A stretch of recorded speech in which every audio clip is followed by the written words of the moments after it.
reality of what it's really would cost. Yes. If you were to actually announce what's needed. And that's the scary thing. And Theresa May tried to say, let's sort this out, let's have a dementia tax. People went, oh, too difficult. And then the 2017 election went really badly for her. Theresa? Yeah, that's politics for you, kids. That sure is. It's going to be a beauty. Listen, Peter, have a great show. Thank you very much. It always is when Peter Cardwell's in the hot seat. Have a lovely weekend. We are back on Monday at 1 o'clock. Me and the team here are off for our Christmas bash. What about that? News at 4 coming next on Talk.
Across the UK, on DAB+, on YouTube, on the app, on your mobile, the home of common sense. This is Talk.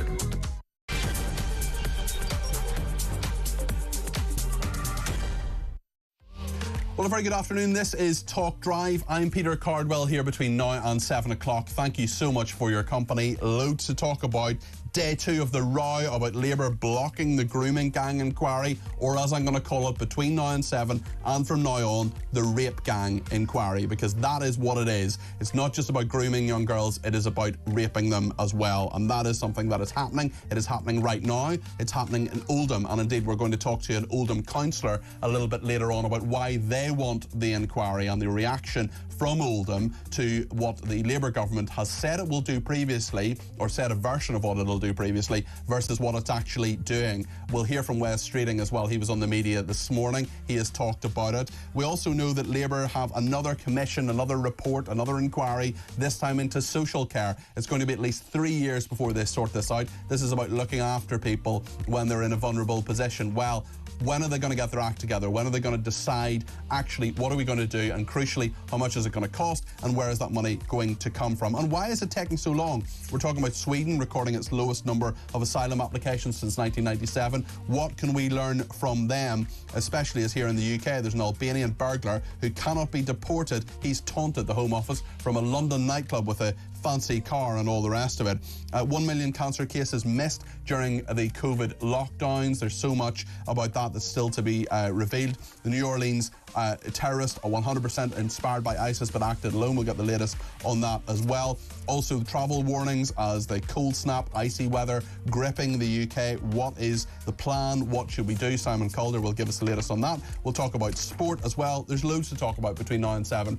My voice will be heard a lot, but I want to hear your voice too. Give me a shout. 0344 499 1000 is the number to call. You can text me 87222 with the word talk in your text. You can tweet me at talkTV or follow me at Peter Cardwell. Remember, the main number does 3 things. You can send me a WhatsApp voice message, less than a minute please, and we'll play those out. You can send me a WhatsApp text message, or you can give me a ring, 0344 499 1000. Get your voice on the air, have a chat with me, put your point across on any of the issues or anything you think we should be talking about today. Stay with us here on Talk. Loads to talk about between now and 7.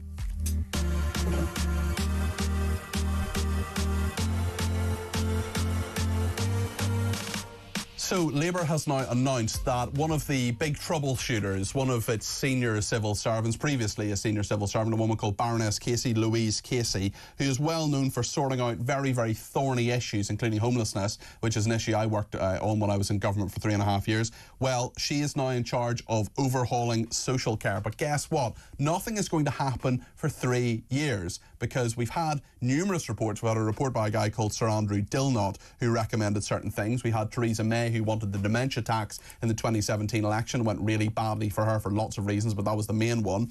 And now we have another commission headed by Louise Casey from Labour saying, well, you know, what are we going to do about this and what should we do about it? They're also under pressure today because of the rape gang scandal, the inquiry that Oldham Council want, and we're going to talk to an Oldham councillor a little bit later on in the programme about why they want that and their attitude and indeed their reasons that they think Labour aren't doing it. Now, we got a statement from Labour yesterday. Wes Streeting was asked about this morning in the media. We'll talk about that in a second. So let's talk to Dr. Rakib Ehsan, who's a political commentator, to bring us through all of these different issues, and including the criticism of Jess Phillips, the minister concerned from Elon Musk. Rakib, let's start with the rape gang scandal. I'm just going to call it the rape gang scandal because that is what it is. And I think it is absolutely right to give it its proper title, to talk about what has been doing. This is child exploitation. This is sexual exploitation. We know that there was a big report into child exploitation. We know that there were many different recommendations that were there. And we know that the Conservatives sat on those for 18 months. Are they now being hypocritical? People are saying that Jess Phillips, the minister, the Labour minister, is being hypocritical. Are the Conservatives being hypocritical as well in this, do you think, Rakib? Oh, no, absolutely, Bill. And I think when it comes to the industrial scale child sexual abuse, which is taking Rakib, are you there? place in this country over decades, I think it's a fundamental failure of the... Can you hear me? Yes, I can. You just froze there for a couple of seconds. Keep going. You're all good. I think we've got you. Okay. No, so I'll tell you, I think the point I'd make is that it's a failure of the British political establishment. That's what it is. And that this failure spans different political parties. The Conservatives were in power for 14 years. So for Kemi Badenoch to call for a national inquiry, it just seems a little bit hypocritical to me, really. They had plenty of time to do that. In fairness, the Conservatives did do an inquiry into child sexual exploitation. This was the Professor Alexis Jay inquiry. Yeah. There were lots of recommendations which they didn't implement. They sat on it and gathered dust for 18 months and is still gathering dust. Now, Labour say that they are acting at pace, as they say, whatever that means, in opposition, called for and supported, they told us in a statement yesterday, the national inquiry into child sexual abuse under Professor Alexis Jay, which concluded in 2022. The Labour government is now working at pace to implement the recommendations, including introducing a duty to report. Well, they haven't introduced that yet, and now we have Elon Musk. He's attacked the government's handling of grooming gangs, of rape gangs. Sorry, I'm going to give them the correct title. I'm going to do that if I remember right throughout this programme and indeed beyond. Now, Elon Musk has said certain things about this. He said that Jess Phillips is a rape genocide apologist. This was the reaction of Wes Streeting, the health secretary. He was talking to the media this morning. This is what he told the BBC. So if Elon Musk wants, or anyone else for that matter,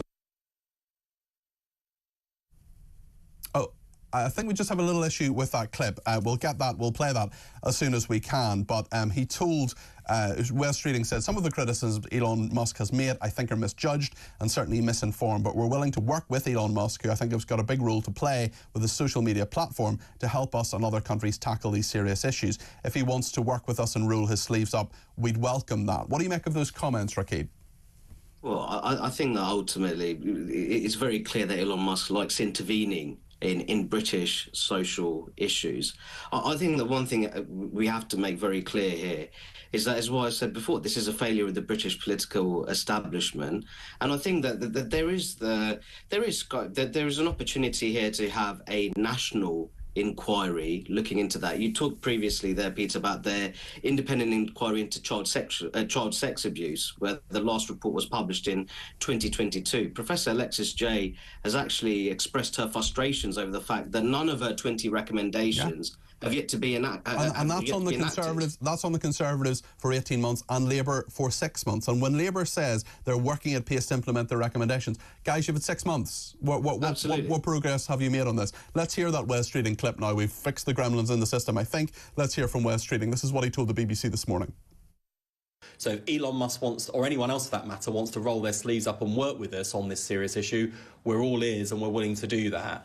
I think some of the things he said criticising this government have certainly been misinformed, if not ill-judged, but we're willing to work with anyone, including Elon Musk, if they want to use their power, their influence and their platforms to help us tackle what are really serious issues around child sexual exploitation. Do you think Elon Musk was ill-judged and misinformed? Rakib, what do you make of what West Reading was saying there? Well, I think that what we're looking at here is how the inquiry should be supported and ultimately who should be in charge of the inquiry. Now, there's talks about this inquiry looking into Oldham being a Home Office-backed inquiry. I think what Jess Phillips is arguing for is for a local inquiry, which follows the model of the inquiries which took place in other parts of the country where there's been decades-long child sexual abuse by grooming gangs, areas such as Rotherham and Telford. So I think the issue here is whether it should be a national inquiry supported backed by the Home Office. The nature, sorry to interrupt you, Rakib, but it's the nature of the inquiry itself, is the powers that the inquiry has, whether that is a full public inquiry, because this Alexis Jay's inquiry was not one that had the full rights to say, right, we can compel people to come, we can get the evidence, we can ask for documents, we can tell politicians, leaders in the community, go and sit in that chair, we're going to ask you questions from a KC, from a senior lawyer, to actually get answers out of you, because an inquiry like that hasn't been done. And my question in all of this, and I'd love Labour to answer this, and I did ask Jess Phillips to come on this programme today through her representatives, answer came there none. I would love to know, is there actually a bigger plan here? Because if there is, I would fully support it. Are you going to have a big public inquiry in this regard? Is there going to be a judge-led public inquiry with full statutory powers? Is that what you're planning? Because if it is, I think we can all welcome that. No, absolutely. I think many people will say that we've had numerous inquiries now and countless reports, but actually very little has been done in terms of arrests and prosecutions. And I think there would be support for a full statutory inquiry. But I think what people want to see, they want to see robust action being taken. There's still people in British society who may have been directly involved in grooming gang activity, rape, torture, coercion, exploitation. They've yet to be prosecuted. They've not been convicted. Well, we know that nine men were convicted of sex trafficking and other offences in Rochdale, including rape in 2012. 8 were of British Pakistani origin. 1 was an Afghan asylum seeker. Since then, a further 33 men have been convicted. Greater Manchester Police has apologised for failing to investigate earlier allegations more thoroughly. The fact is, this is the tip of the iceberg. There's so much more of this happening, and it is happening today, and we need to do something about it. And the political class, to me, doesn't seem to want to do anything about it. And instead, when they do launch an inquiry, it's into social care. OK, we should deal with that. But nothing's going to happen on that front for 3 years. What do you make of that aspect of the political discussion today, Rakib? Well, that's a huge problem in itself. We have a social care system which is very much bursting at the seams. And I think if you look here, I like the idea of social care reform having that national consensus, cross-party support. And Baroness Casey, who'd be heading this, she has a fine record. As you said, she's done very important work in homelessness, also in social integration. She did the 2016 review into opportunity and integration. But I think the timeline here is just too long.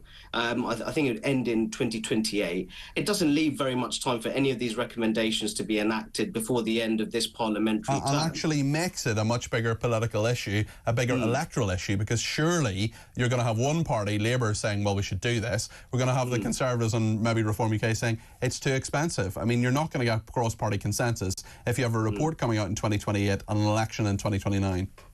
No, absolutely. I think there's such an urgent issue. Of course, you don't want it to be rushed, but equally, you don't want a timeline which is so long as well. We need to take urgent action in terms of reforming social care. And I think that, in a way, what this really shows me is that Labour don't have many of their own ideas in terms of how to reform the country for the better. And they've had 14 years to come up with them. Rakib, Indeed. Thank you very much. That's Dr. Rakib Hassan, talks a lot of sense there, political commentator. First call of Drive today from Murray, who is giving me a ring from Surrey, 0344 499 1000. Murray, you're very welcome to the programme. What would you like to say? Hello. Hi. I was going to talk about the grooming gangs. Yeah, go ahead. There's all the debate over whether or not there should be an inquiry and things after what Jess Phillips said. But I think there should be more focus on not just the perpetrators, but on the police and whether or not they've sort of committed crimes through obstruction of justice or concealing crimes. I think there's been a real failure from the IOPC and from the to actually go after and prosecute any government people who are involved with the government, whether that be police or councillors, who have either concealed or obstructed justice. You make a really, really good point there, Murray, and I'm sure you're familiar with Maggie Oliver, who is an absolute hero of mine, who basically sacrificed her career as a detective constable to talk about what was going on in Rotherham and to make clear what was happening there. And Murray, I wonder if there is a resistance within the system to actually saying this went on, people knew about it, people didn't interfere, didn't raise the alarm, didn't do what they were meant to do because of cultural sensitivities, because of, I mean, Simon Danchuk, for example, who's a former Labour MP, he was the MP for Rochdale, he says he was threatened and told at various times not to mention the ethnicities of the people involved because of cultural sensitivities and because of electoral sensitivities as well. Now, I don't know if those allegations are true or not, but that's what Simon Danchuk says, and that is my worry, that this is a sort of, oh, it's a bit too difficult, it's a bit too sensitive, let's not go into it too much. And at the end of the day, previously and currently, these rape gangs are operating. Yeah, so I've heard about what Simon Danchuk said and the stuff like that, but I think it might not just be a cultural sensitivity thing. I think there might also be elements of corruption behind it, because there are multiple either victims or people who are involved in the police who have put forward statements and have made claims of either obstruction of justice or, I mean, there's even been some victims who have claimed to have seen payments to policemen. So I think there's more than enough evidence out there. I think that there's certainly enough evidence for a proper inquiry. If the CPS was to actually put together a file and get some names in and try to actually investigate some people, there's more than enough evidence for people to be convicted for obstruction of justice. And I think the question is asked again, who polices the police in all of this? And as you say, there have been so many feelings in regard to this. Murray, great call, lots of very sensible points. Thank you very much. Give me another ring anytime. That's Murray in Surrey there. I think it's the first time I've spoken to Murray from memory anyway. On social care, Dawn in Chelmsford has been in touch to say, my mother was born in 1925. She is in a nursing home with vascular dementia. Her care was fully funded at first, but the assessor is not ill enough to receive funding. She now pays £4,000 a month. Great system, says Dawn. So your mother's going to be 100 this year, Dawn. My goodness. Well, listen, I hope she's getting great care. £4,000 a month, that's a lot of money. I know a lot of people pay that or pay more. I don't know how people pay for these things. Selling their homes, that's how they pay for it. Jane has been in touch and says the political class have been failing the people for years. They couldn't care less. The only MP asking the right questions is Rupert Lowe. That's the Reform MP that Jane has mentioned there. Many of these questions should have been asked years ago. Hopefully we'll get answers at last. And Doug has said there are millions of people on benefits, asylum seekers sitting in hotels. Why are these people not being used to clear the snow from the pavement so people don't slip on the ice, says Doug. That's a bit of food for thought. We're going to talk in just a second about Sweden and asylum seekers, because they've got the lowest number of asylum applications since 1997. What is Sweden doing that perhaps we should be doing? And also an Albanian burglar who's taunting us all. He cannot be deported because of, guess what, human rights law, taunting the Home Office from a London nightclub saying, ha ha, you can't deport me, I'm having a lovely New Year's Eve around a big fancy car. Sticks in my craw, don't know about yours. Let me know your thoughts, 0344 499 1000. We'll talk about that in just a second here on Talk.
Using drag queens in the US Navy as recruitment ambassadors, making us look like a laughingstock across the world. So the question isn't just, illegals coming into America recruiting or inspiring jihadis. It's this whole un-American attitude to your job as the commander-in-chief and saying, oh, Iran, you want billions of dollars? Here you go. Or telling Israel that, they shouldn't take the fight against global jihadism to the doorstep of those responsible.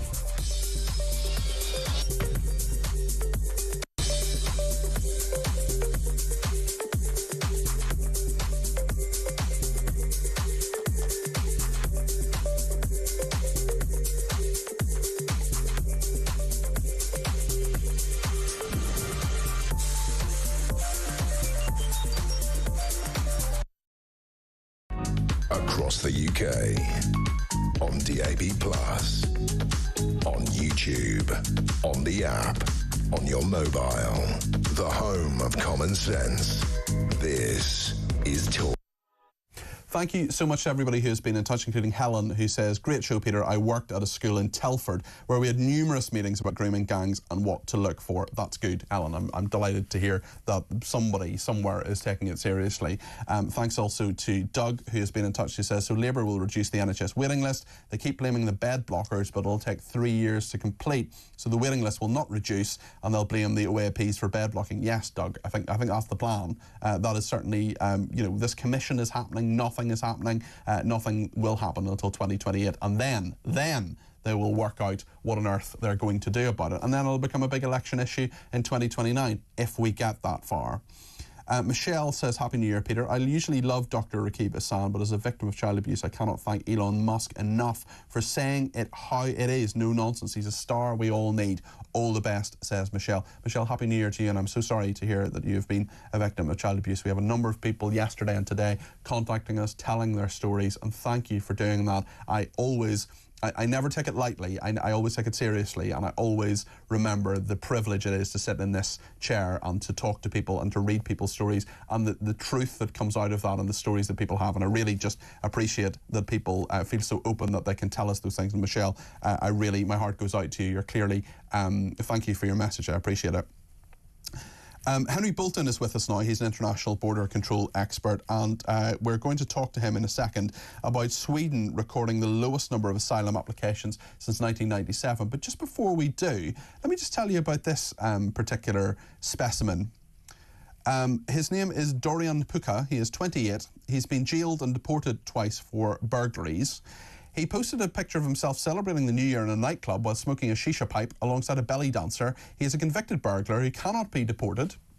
He has taunted the Home Office by posting Happy New Year messages from a London nightclub. It comes 3 months after he posted a series of videos of himself driving a £300,000 Ferrari.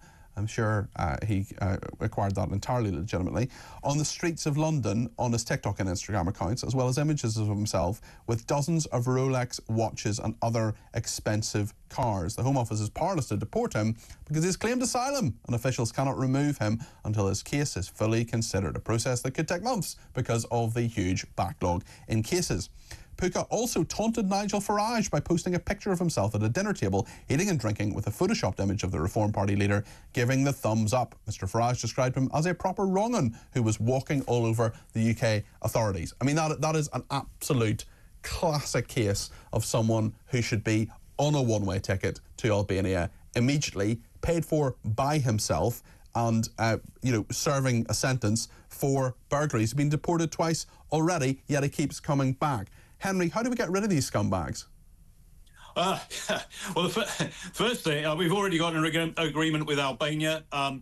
We need to. There's a whole issue around the European Convention of Human Rights and precedents from the European Court of Human Rights, which is then applied in the UK courts, which creates all number of obstacles to deportations, not just in this case, but it's a frequent occurrence.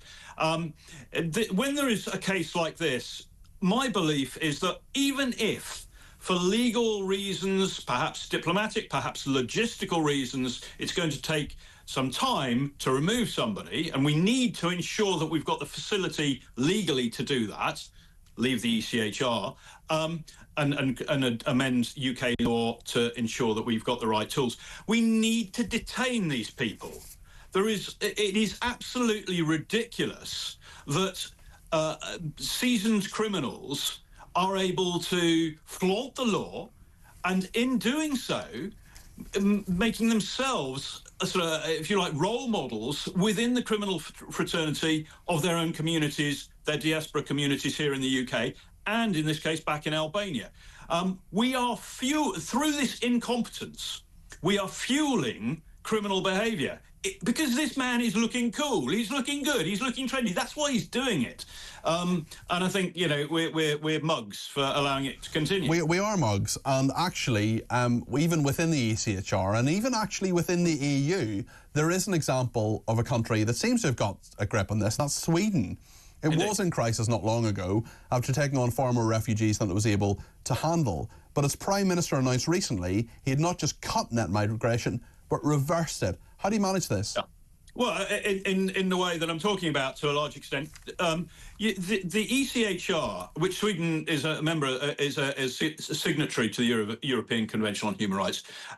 Sweden is basically saying, look, we're going to play the national security card and the national interest card, which the European Convention of Human Rights allows. If it is in the national interest or in the interest of public safety, then there is a case within the European Convention on Human Rights to deport people. The problem here is in the UK that our law is so complicated, so messed up, So, and each different piece of legislation... Thank you, Tony Blair, for bringing in the ECHR as part of our laws as well, which lots of other countries don't have. So we've hamstrung ourselves thanks to his constitutional vandalism. We absolutely have, you're right. And, you know, every piece of legislation that comes in seems to be, when I look at it from a borders point of view or an immigration point of view, it seems to be a response to a particular problem. So a particular law is drafted to address one particular problem. That's fine, but then when it's not integrated with other legislation that's already existing, you create confusion, you create a lack of clarity, you create loopholes. And these are being exploited. And then add to that before we deport anybody, presently we allow people to appeal against their deportation. And when that happens, in 21% of the case, this was last year's, or the figures from 2023, I don't know what they are for 2024, but in 2023, the Home Office lawyers failed to even attend the appeal hearings for deportations. So, of course, the court then, the default position is to grant the appeal. So we from start to finish, through the legislative tools that are available, through the way that those legislative tools are put together, to the political will and the resources and the if you like commitment to the Home Office to do the job, there are failures throughout. Now it's a dull, boring, laborious piece of work to go through this and sort it all out. But by God, it needs to be done, because what is happening as a result of these failures is that we've got people like this individual, we've got other people who are convicted rapists, convicted burglars, people who've committed GBH and ABH, people who've been drug stealing and so on our streets, who should not be here. They have not been given leave to remain. They are here unlawfully or illegally, and they need to be sent back to whence they came. Now, in the case of Albania, it's easy. We have to acknowledge that the Conservative government did, although a flawed plan, did have the option of sending Afghans, Syrians and Iraqis to Rwanda. That is no longer an option because the Labour government has cancelled Rwanda. So there is nowhere to send people who are from countries that we have no diplomatic relations with and no logistical ability to reach. So we can't. How do we send them there? We can't land an aircraft in Kabul airport. Now, it can be done, but then that's another thing. You know, you can dance with the devil, the Taliban, or whoever it might be, or the regime in Tehran. That's a diplomatic question, and that's a whole other topic and a whole other issue. Especially Syria is an interesting one as well, with the Islamists who've just taken over there. But Sweden and Denmark is following Sweden on this, are being very effective. They are in clamping down on benefits, on leave to remain. So, you know, in this country, if you're here for 5 years, let's say, you know, you've been working here for 5 years or whatever, it is a very easy process to then get leave to remain for good. Yeah. And it's not a difficult process at that point to get a British passport. We are far too lax in this sense, and we allow people to get themselves embedded in society to the extent that it's very difficult for us legally to extract them if we no longer want them here. So it's a mess, and as I say, it's a laborious piece of work, but if the Home Office doesn't want to do it, then I'll do it along with a couple of other people. Henry, good for you for volunteering your services there. Henry Bolton, International Border Security Expert. Thank you for that. Appreciate that. Neil, angry in Wales, says, Peter, please stop calling them grooming gangs. By doing so, you lessen the actual child rapists these predominantly Pakistani men committed on our young children. It makes me so angry. Neil, I make the commitment to you, as much as I remember to do so, and I will try to keep it in my head. I've written it down in front of me. I'm going to call them rape gangs between now and 7 and beyond that, because that is what they are. They're gangs of rapists. That is what they do to children, and we cannot in any way minimise that. And Neil, you're right to send that message, and thank you for doing so. Stephen Bromsgrove says there is a need for a national inquiry to look at the gang rape problem because of the need to find the problem commonality in systematic failure at a national level and fix it in one way that what is needed is a truth commission where people can be honest and open without repercussion. Thank you for that. Lots on Elon Musk as well, actually. Kenny in Edinburgh. Kenny, I haven't heard from you in a while. Happy New Year to you. Hi, Cardi P. Unlike Keir Starmer, Elon Musk only wants one-tier policing where everyone abides by the same laws. No particular group of people gets special treatment. Muslims won't be specifically targeted, but neither will any other religion. You've hit the nail on the head there, Kenny. You've hit the nail on the head. All we want is equality before the law. All anybody wants is equality before the law. No special interests, no positive discrimination, no allowances for people's religion or background or whatever. Everybody equal before the law. Fairness, that's what I want. Sorry, I've interrupted this message. The rest of it is Kenny saying Starmer knows this because he's not stupid. He wants to keep getting freebies, so we'll try to stop Musk from investing in Reform UK. Doesn't want the majority of people want matter anymore. Well, Kenny, that's a fair point. It wasn't a majority, but it was certainly the largest number of people voted Labour, and it's an inconvenient truth for a lot of people, but listen, they have a majority. They're going to be around for another 4.5 years, but listen, your point is really well made there, so thank you to Kenny in Edinburgh. Thanks also to Andrew from Thatcham, who says, what is this Elon Musk making comments about our MPs? So what? What happened to sticks and stones? Let's not forget all the Labour, Lib Dem, Green MPs who had awful things to say about Trump, and also the names and abuse Labour fired at the Conservatives, scum, Nazi, etc. This story won't die, especially with Elon Musk and other big names tweeting about it.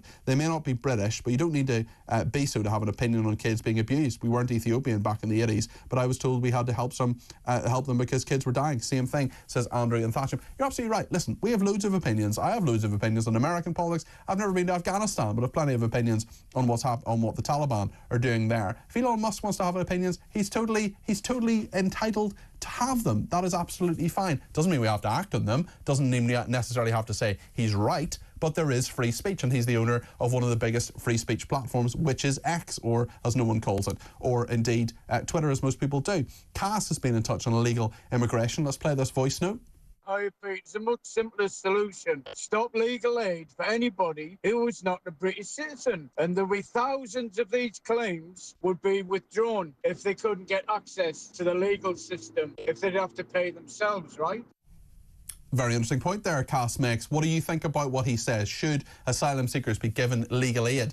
0344 499 1000 is the number to call. We're going to talk in a second about social care. A fury as NHS managers' salaries have soared by more than £1 billion.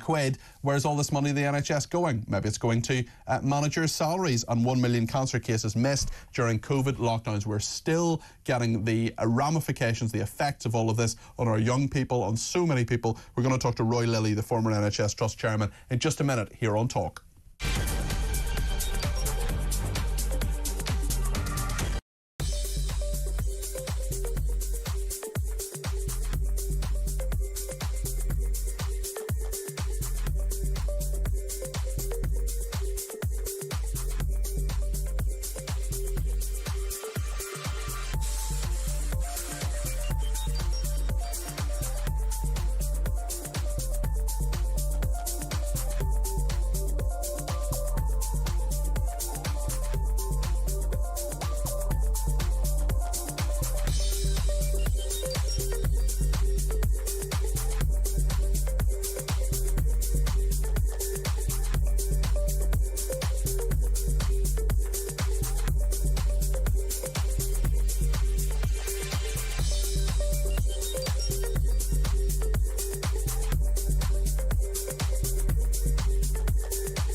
across the UK.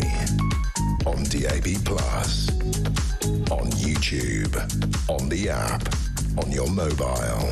The home of common sense. This is Talk. That's right, Kevin's back on Monday with his political asylum between 7 and 10. Tonight is James Max between 7 and 10, so stay tuned for that after this programme. Loads to discuss, and thank you for lots of people getting in touch, including Jane, who says once the Prime Minister returns from his holiday, he can look forward to going to Davos, which he prefers to Westminster. Yes, he has said that. Martin in Islington says, I'm not a social media person, I'm too old. If I knew how, I would start a petition for Elon Musk to be knighted. Chris says this rape is a massive disgrace. Tories and Labour care nothing for the thousands of young girls who have had their young lives destroyed. Elon Musk knows something. Thank you to Leo as well, who says the King needs to get involved and rally his subjects in order to save our country before it is totally taken over by agitators who do not have our best interests at heart. His Royal Majesty could start by refusing to sign new legislation. We desperately need strong leadership in this country to counter wokery, two-tier justice, especially in regard to those rape gangs and threats from terrorist suspects in our midst. I think it's unlikely the King is going to do that, Leo, but certainly we need some leadership from somewhere, because a lot of people, a lot of viewers and listeners, and me too, feel that we're just not getting it from our political class at the moment. Are we getting it on social care? Well, they've announced a big commission into this. There's also fury today as NHS managers' salaries have soared by more than 1.1 billion. Let's start with that, actually, with Roy Lilly, who's a former NHS Trust chairman. Roy, why have these bills for these NHS manager salaries gone up so much? Because we keep hearing about all the billions that are going into the NHS, but if they're just paying for managers, I mean, I accept that managers are probably needed, but if they're just being paid more money, well, the money's going to be swallowed up and not going to be used on care, is it? Yeah, this is from a Lib Dem press release, and they've been doing a few of these about the NHS over the Christmas period. It's not, I don't think it's correct. It's about 1.58% of the NHS total budget. The NHS budget for management, administration and what have you is under 2%, which is much less than it is in Germany and France and certainly America. So we get managers. Do we demonise managers too much in the NHS? Do we say, oh, get rid of all the managers? Well, of course we do. And of course, the interesting thing, Peter, was the Darzi report, which was very condemning about very many parts of the NHS and many aspects of the NHS. But the one thing it was not critical about was managers. And in fact, Lord Darzi said there are not enough managers. One of the reasons that some of the services are as poor as they are is that they're not adequately managed. So, I mean, I think, I just kind of dismiss this and, Lib Dem flummery over Christmas. Fair enough. Something much more serious and perhaps has more factual basis to it is the many, many cancer cases. We're told 1 million of them missed over the COVID lockdowns. We're still getting the outworkings of all of this, aren't we? We're still working out what on earth actually happened, what was missed and what shouldn't have been missed during the lockdowns, aren't we? It was very clear. During COVID, there was a real worry that the NHS was going to be overwhelmed. Mm-hmm. And so it was... Protect the NHS, we were told. Yes. And it was pared back to just an emergency service for COVID, really. And during that period, we built up a huge bow wave of people with symptoms who didn't, what we call, present with the symptoms. That means turn up, see a doctor with your symptoms.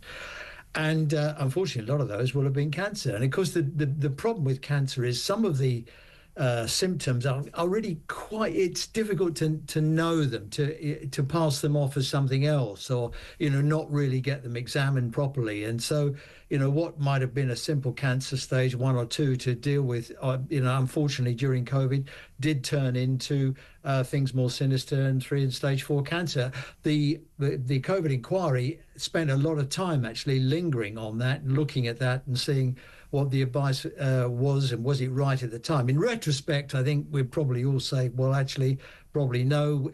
And the NHS did actually ring fence quite a lot of cancer services during COVID, and it actually did more cancer surgery during COVID than it did normally before COVID. So it wasn't the treatment that was the difficulty. It was people turning up with the presentations and the symptoms and the diagnostics. So, and I'm afraid we're paying a very serious price as a result of that.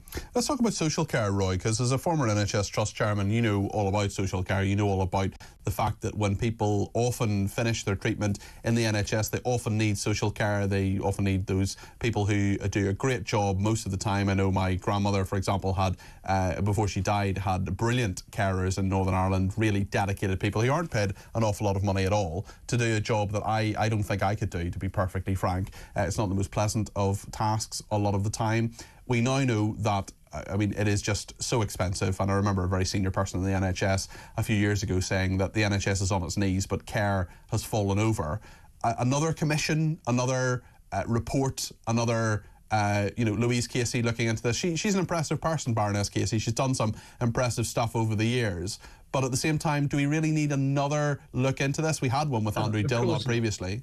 No, we had the Royal Commission in 1999, the Dilnot Commission in 2011, annual State of Care reports from the CQC, the Barker Commission, the Kingsmill Review, House of Lords. I mean, absolutely not. I mean, Dilnot in 2011 got it about right, I think.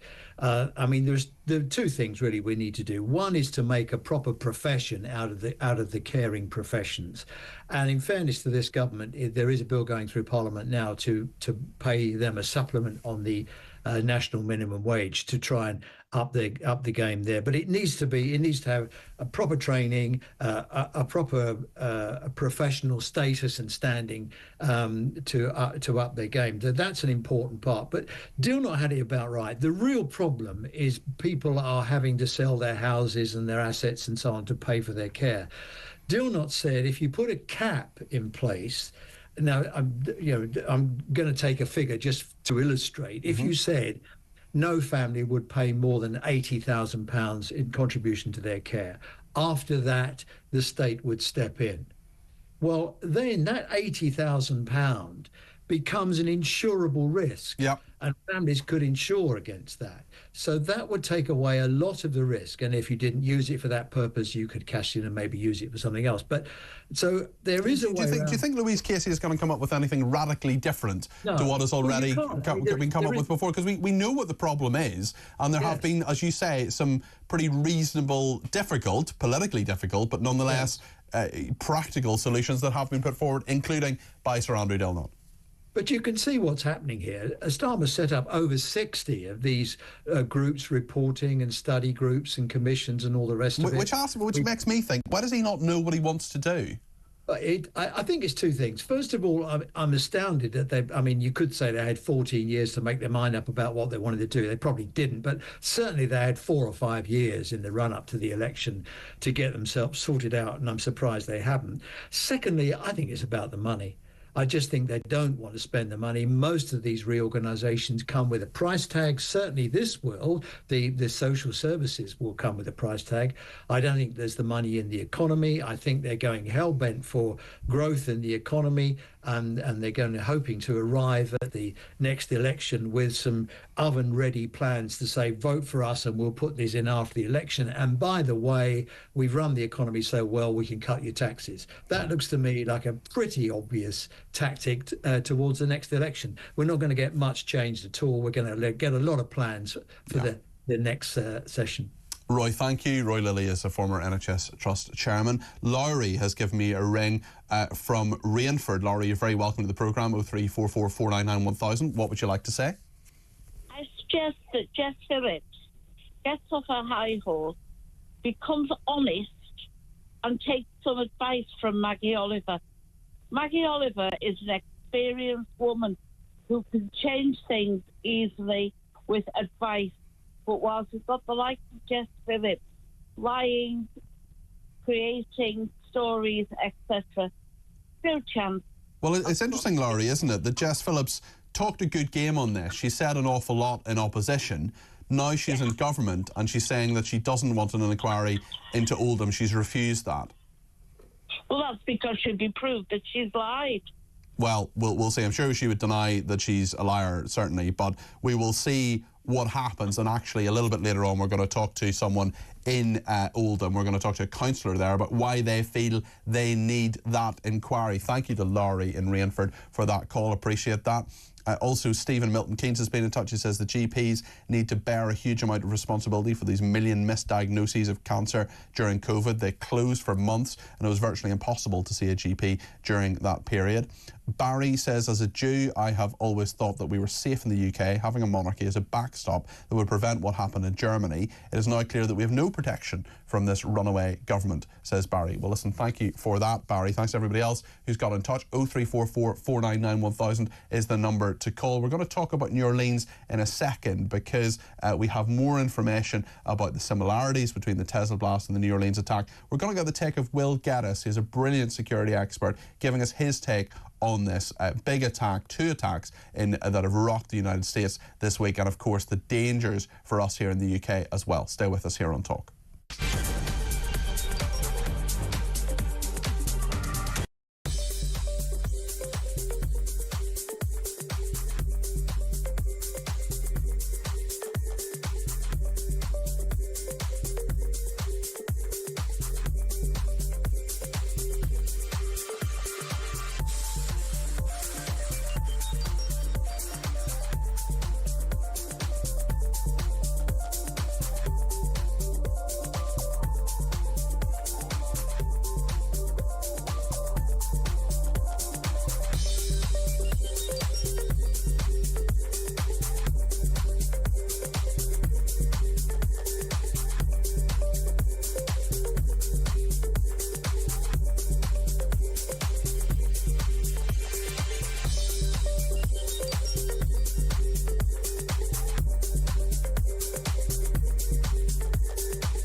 Using drag queens in the US Navy as recruitment ambassadors, making us look like a laughingstock across the world. So the question isn't just, illegals coming into America recruiting or inspiring jihadis. It's this whole un-American attitude to your job as the commander-in-chief and saying, oh, Iran, you want billions of dollars? Here you go.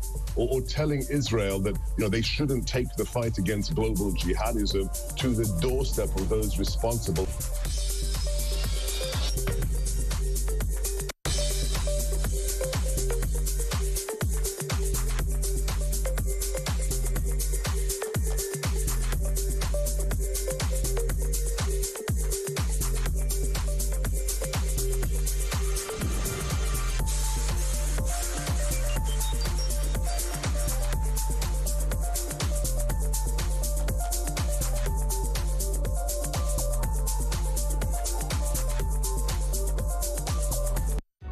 Across the UK, on DAB+, on YouTube, on the app, on your mobile, the home of common sense. This is Talk.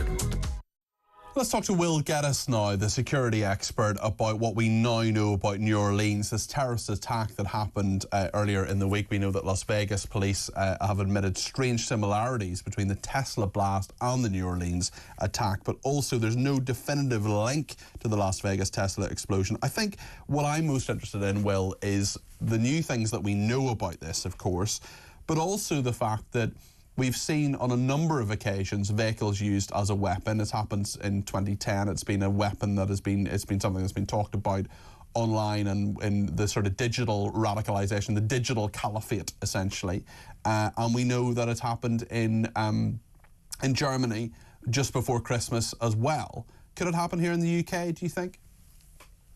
Every good likelihood, Peter. I mean, firstly, thank you for having me on the show this afternoon.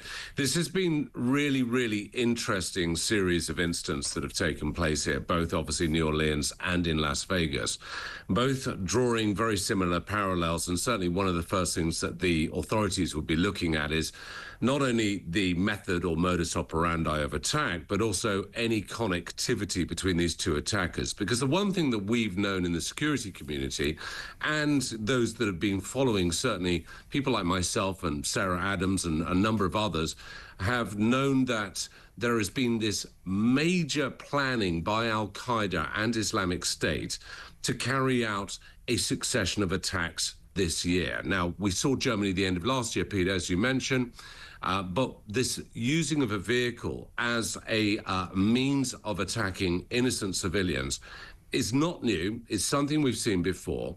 But what we're showing here is that the authorities that are responsible for the protection around these sites, and I know Bourbon Street in New Orleans, I've been there. It's full of tourists, it's full of visitors to New Orleans. It's got all these bars and jazz bars and everything else. And it's the perfect kind of target for a terrorist. And why there was no hostile vehicle mitigation measures in place, as there weren't in Germany, really is quite astounding. And one of the biggest concerns is that these could be replicated, not only in Europe, but especially here in the UK. But the one thing I would say is we're really on top of it, whereas it seems these other countries don't seem to be taking it quite as seriously. We know that in New Orleans, we know because of the flag, the ISIS flag, that the terrorist was certainly inspired by ISIS, if not necessarily a member of it, although we think that he joined this sort of digital caliphate idea. I wonder just with what's happening in Syria, the Islamists who are in charge there, the growth of ISIS-K as well. Maybe you could tell us a little bit about that. I mean, there are major developments in the terrorism world that we need to be really aware of, not just in regard to New Orleans, but more generally as well, don't we? Well, yeah, I mean, and I'll try and encapsulate it, Peter, because I know you haven't got all the time in the world for this, but I'll try and wrap it up in a very simple way.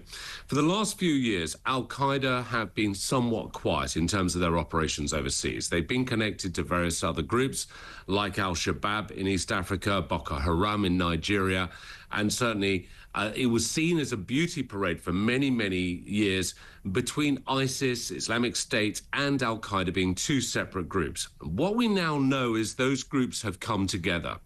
Al-Qaeda is led by Osama bin Laden's son. He is looking to seek revenge for the death of his father, and that is the mandate for Al-Qaeda. Now, Al-Qaeda is going to be using Islamic State proxies, which I think we've seen in New Orleans, certainly on New Year's Day. And they are deciding to replicate October the 7th types of attacks as we saw Hamas commit against, obviously, Israel, them planning these types of operations, not only in the United States, but also in Europe and the UK. So we have to be prepared for these kinds of incidents, these kinds of events that could be launched against So you're saying, Will, just to be clear, you're saying that a October the 7th Hamas terrorist-style attack could happen in the UK? Yes, absolutely. And they've been planning and they've been training for it. The attack by Hamas was, in fact, organized and trained for by Al-Qaeda 2 years prior to the attack actually taking place. And for various different reasons, they didn't go ahead as they had originally planned. And they stalled and they delayed until the time was appropriate to do so. Now, in terms of attacks in the United Kingdom, in Europe and the United States, 2025 is looking like an extremely worrying year for these types of events. We also have this period coming up of the next 18 or so days before President Trump takes office again as the president. This is a very, very vulnerable period that we're now going to be in, and especially in the United States. But we also have to look at the insertion of terrorists And it is known by those that are CIA trackers, people like Sarah Adams, who I would certainly suggest to the viewers and to listeners to look her up. She's a CIA targeter. She's been tracking al-Qaeda, who've inserted over 1,000 operatives through the southern borders into the United States.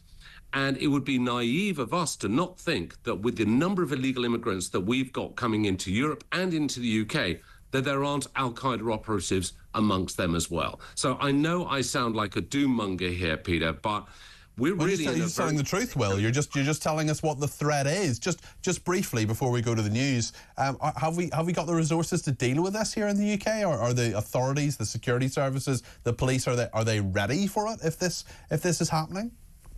Well, they're as trained as best they can be, and they're prepared as best they can be, Peter. I mean, we have an exemplary intelligence and security apparatus here in the United Kingdom, but across domestic intelligence, and that's MI5, to the counter-terrorism police.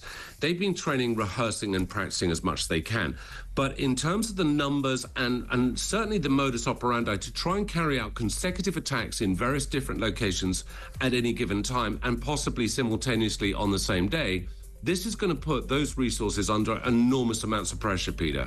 So, we're in probably the best place we can be, but boy, oh boy, do they need to be on their game. And I can say, certainly from talking to contacts of mine, they really are on their game, Peter. But well, it's a terrifying picture, but thank you for it nonetheless. That's Will Geddes there, the security expert. We'll continue talking about this and indeed the threat from rape gangs and what we should do about it. Let us know your thoughts. 0344 499 1000.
Across the UK, on DAB+, on YouTube, on the app, on your mobile, the home of common sense.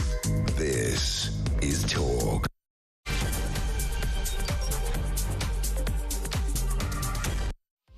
Good evening, this is Talk Drive. I'm Peter Cardwell. It's just gone 5 o'clock. Thank you so much for your company this Friday evening. Lots to talk about, including the rape gangs. I'm going to call them rape gangs because that's what they are. And the fact that an inquiry in regard to Oldham has been denied by Jess Phillips. This is the second day we're talking about it. There's still loads to talk about. And in fact, we're going live to Oldham in a second. We're going to talk to a councillor there who says that it's a disgrace. We'll talk to him. We'll also talk to a KC who was the chairman of the Telford Child Sexual Exploitation Inquiry about what he thinks of all of this.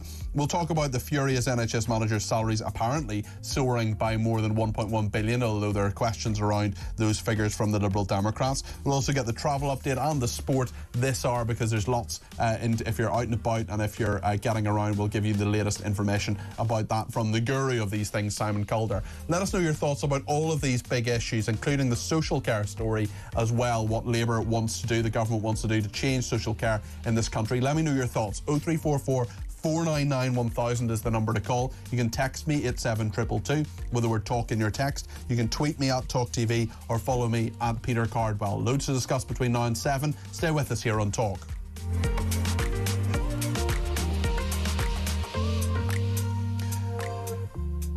So it's been really interesting over the last couple of days because Jess Phillips, who is the safeguarding minister, the minister who deals with violence against women and girls, well, she has been talking a lot in opposition previously about the rape gangs. Some people call them grooming gangs. Let's just call them what they are. And in fact, we got a statement from Labour yesterday. I'm just going to read a little bit of it now. Labour in opposition called for and supported the national inquiry into child sex abuse under Professor Alexis Jay, which concluded in 2022. The Labour government is now working at pace to implement the recommendations, including introducing the duty to report.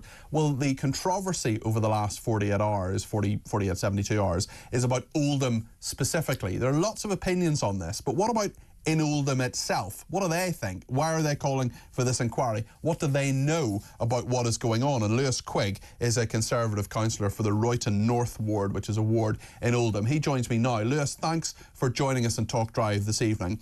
Just tell us your reaction to Jess Phillips and also why you think this inquiry is necessary, the one she said she doesn't want to happen. I mean, in Oldham's case, it goes back quite a few years. This isn't something that suddenly sprung out of nowhere. Going back to 2019, allegations started to emerge online, survivors coming forward mentioning that they weren't being listened to, things weren't being investigated. And it started off initially by having a letter written by my council group to the then leader at the council at the time, Sean Fielding, the chief executive, to basically start looking at this and start an investigation. Their answer to that was to try and start an internal investigation that looked at a narrow period in time, which then collapsed before it even started. It then got bolted onto an assurance review with Andy Burnham in Greater Manchester, which then finally came out in 2022, which essentially only found, just by scraping the surface, Peter, 12 cases, with one of those cases being a survivor, let's just call them survivors rather than victims, who had to fight to be included in that report. Just tell us, just giving us an idea of what is alleged. We'll not use any names because obviously legally you could get in trouble, and I know you know that, Lewis. I know you're very mindful of that. Lewis, what is alleged that happened and was ignored? What are the allegations against, not just in terms of what happened, and we know these rape gangs exist, but what are the allegations in terms of what happened, but also how the authorities didn't deal with it the way that they should have, and why an inquiry, in your view, is needed in Oldham? I mean, we've called for inquiry several times, Peter, and when I mean several times, it was blocked 6 times by this Labour Council. 6 times over the last couple of years.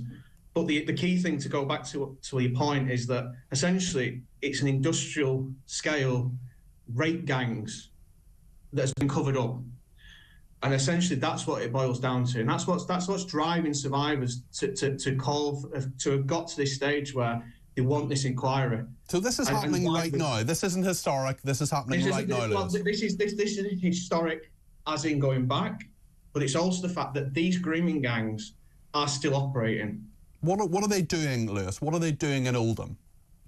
In Oldham, their response has been that the assurance review has obviously found that there was failing. So Shabir Ahmed, for example, came out that he'd worked at the council as a a welfare officer, whatever that is, between 1988 and 2006.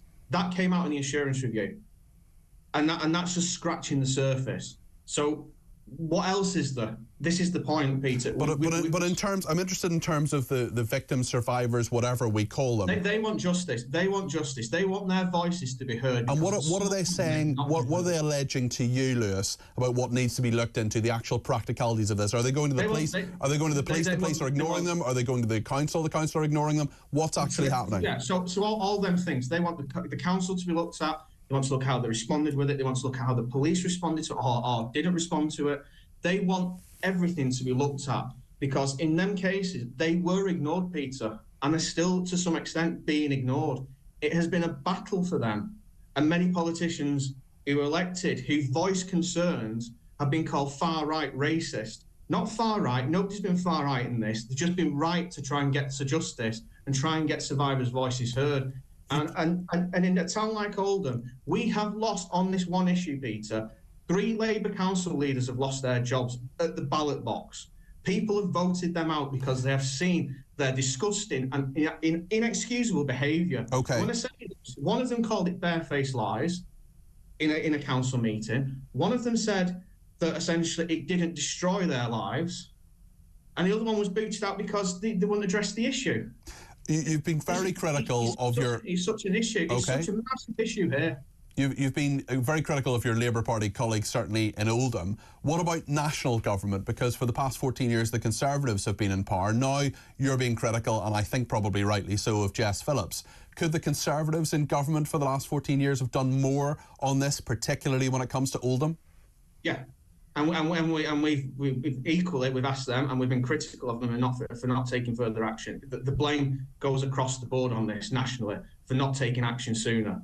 But I think that the reason why it's become such a hot topic as it is now is because of the way that letter was constructed and the way that the letter was... And this is the thing, Peter. This letter was leaked out at the end of a council meeting that was about to be closed, that nobody knew about it, including the people who were involved in this. And it just got dumped on at the end of a council meeting. How is that appropriate? Okay. This is such an important letter. It gets given to a council who's involved in the Labour administration to suddenly announce at the end of the meeting, here's a letter from the government, and nothing, and it just gets filed away. It's a disaster from start to finish. Lewis, thank you. Let's chat again on this. Let's stay in touch on this. That's Lewis Quigg there, who is a Conservative councillor in Oldham. I want to talk to Tom Crowther now, who's a King's Counsel. He was the chairman of the Telford Child Sexual Exploitation Inquiry. Tom, good evening to you. Do you think there should be a similar inquiry in Oldham, and if so, why? If I lived in Oldham, I'd want an inquiry, and I'd want one similar to Telford, but that doesn't mean I'd want a statutory public inquiry set up by the government. Why not? It's because that sort of high-level inquiry looks at government failings at government level. We're looking at local authority failings. If I lived in Oldham, I'd want to know what's gone wrong and has it been fixed, and that means local social services department, local children's services, local police. Now, my inquiry in Telford, although the Survivors Committee, which was a pressure group that existed from about 2014 onwards and pushed for a statutory public inquiry, and did the local MP, a Tory, settled ultimately, because the Tory government wouldn't have it, for a local inquiry set up, funded by Telford itself, but completely arm's length. And that's what we did. And the advantages of that sort of inquiry are, first, speed. We reported in 3 years, whereas the national inquiry took something like 7. And I gave 47 recommendations. Alexis Jay's national child sexual abuse inquiry gave 20. Of my 47, 43 have been implemented. Alexis Jay's inquiry, none have been implemented in the last 3 years.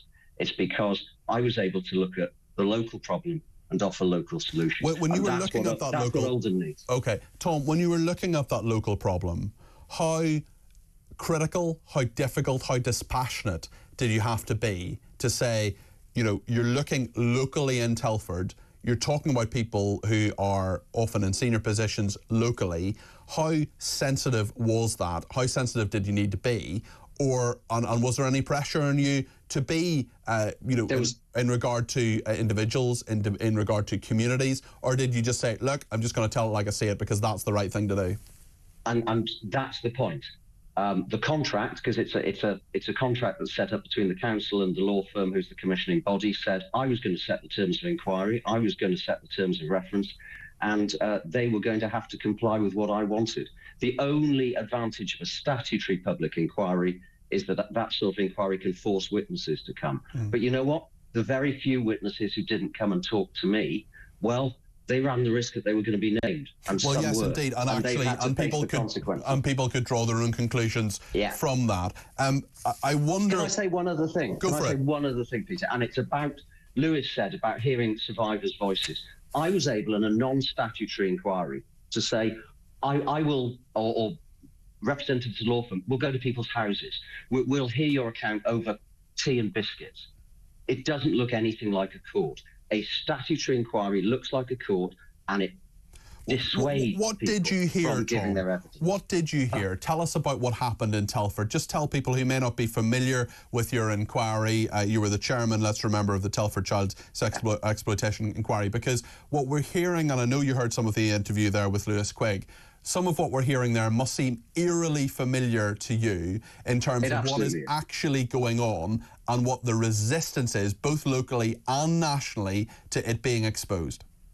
Yeah, it's absolutely appalling that this is still going on. When my inquiry reported in 2022, I said in interviews like this, never assume it can't happen here. Don't assume it's just the pariah towns. Every town should be looking at what's going on underneath the surface. And in Telford, we had 30, 40 years of children being abused. And fundamentally, the failing was those children not being listened to, those children being dismissed, discounted, disregarded as feral or making bad life choices. That was the real problem in Telford over decades. And it was a societal problem. Tell us some of the inconvenient truths that you were talking about. You talk about it being a societal problem. Is it a racial problem? Is it a faith problem? Well, certainly there were teachers, there were police officers who were told not to raise this issue because it would cause problems with racial coherence. Yeah, absolutely. And some were told in terms, you're racist to raise it. Now, I'm talking about the 1990s, and I think things have changed. But that was an issue. Have things changed now? Are things better now? Telford has certainly changed. I mean, I went back for a 2-year review this year, and the approach is completely different. Let me tell you what I spoke about the Survivors Committee early on. They've rather morphed into now called independent lived experience consultants, and the council has brought them on board. And every part of council and police response to child sexual exploitation is informed by the experiences of these women who've done a tremendous job. I mean, let me quote one of them, if you'll allow me to. Go ahead. One of them on Please do. One of them on Twitter, Holly Archer. Telford inquiry has been incredibly positive. Local survivor-led non-statutory inquiries are the way forward. No more massive statutory inquiries with generalised recommendations. And that's a woman who's a survivor herself. That's a woman who in 2016 was desperate for a public statutory inquiry because that process is seen as the gold standard. But for this issue, you don't need something like the post office or Afghanistan or COVID inquiry. You need local, granular investigation, and you need targeted recommendations. Tom, I recognise that it's 5:15 in the evening, and we know that there will be all sorts of people, including children, listening. But just with that in mind, Tom, can you just tell us a little bit about what really shocked you about what you learned? Because we are almost immune, I think, or desensitised perhaps to some of this. But some of the things that you will have uncovered, some of the things that we know have happened and continue to happen elsewhere, perhaps even in Oldham today as we speak, are really shocking.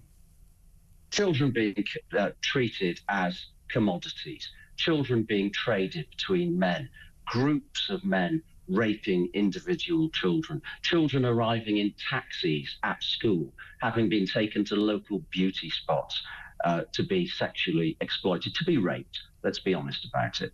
Going on all the time. Parents, youth workers, teachers complaining, being ignored. And in the end, in Telford, it came down to a few youth workers, a few parents, and a few police officers who said no more. And they fought and fought and fought. And in the end, they had a prosecution, one of the very first. And I pay tribute to them. Been fascinating talking to you, Tom. Thank you. You've really, I've learned a lot from this interview, and I definitely want to talk to you on a future occasion. Tom Crowther there, who is a King's Counsel senior lawyer, who was chairman of the Telford Child Sexual Exploitation Inquiry. Tell us what you think about this. Do you think Jess Phillips has made the right decision or not? We just have some breaking news, and that is that the former Conservative MP for Dudley North, Marco Longhi, he has defected to Reform UK. He's not an MP anymore, but Marco Longhi, like a number of others, like Lee Anderson, well, he didn't quite defect, he was suspended from the Conservative Party, but he, of course, became a member of Reform UK, became their first MP. Marco Longhi has now joined. We know that others like Dame Andrea Jenkins have joined Reform as well. We'll bring you the latest on that as the show goes on. In fact, we'll maybe try and give Marco a ring and see if he would come on between now and 7. We will also talk in just a second to Darwin Friend, who's head of research at the Taxpayers Alliance, about this managers' salaries story and what he makes of it. Stay with us here on Talk.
Using drag queens in the US Navy as recruitment ambassadors, making us look like a laughingstock across the world. So the question isn't just, illegals coming into America recruiting or inspiring jihadis. It's this whole un-American attitude to your job as the commander-in-chief and saying, oh, Iran, you want billions of dollars? Here you go.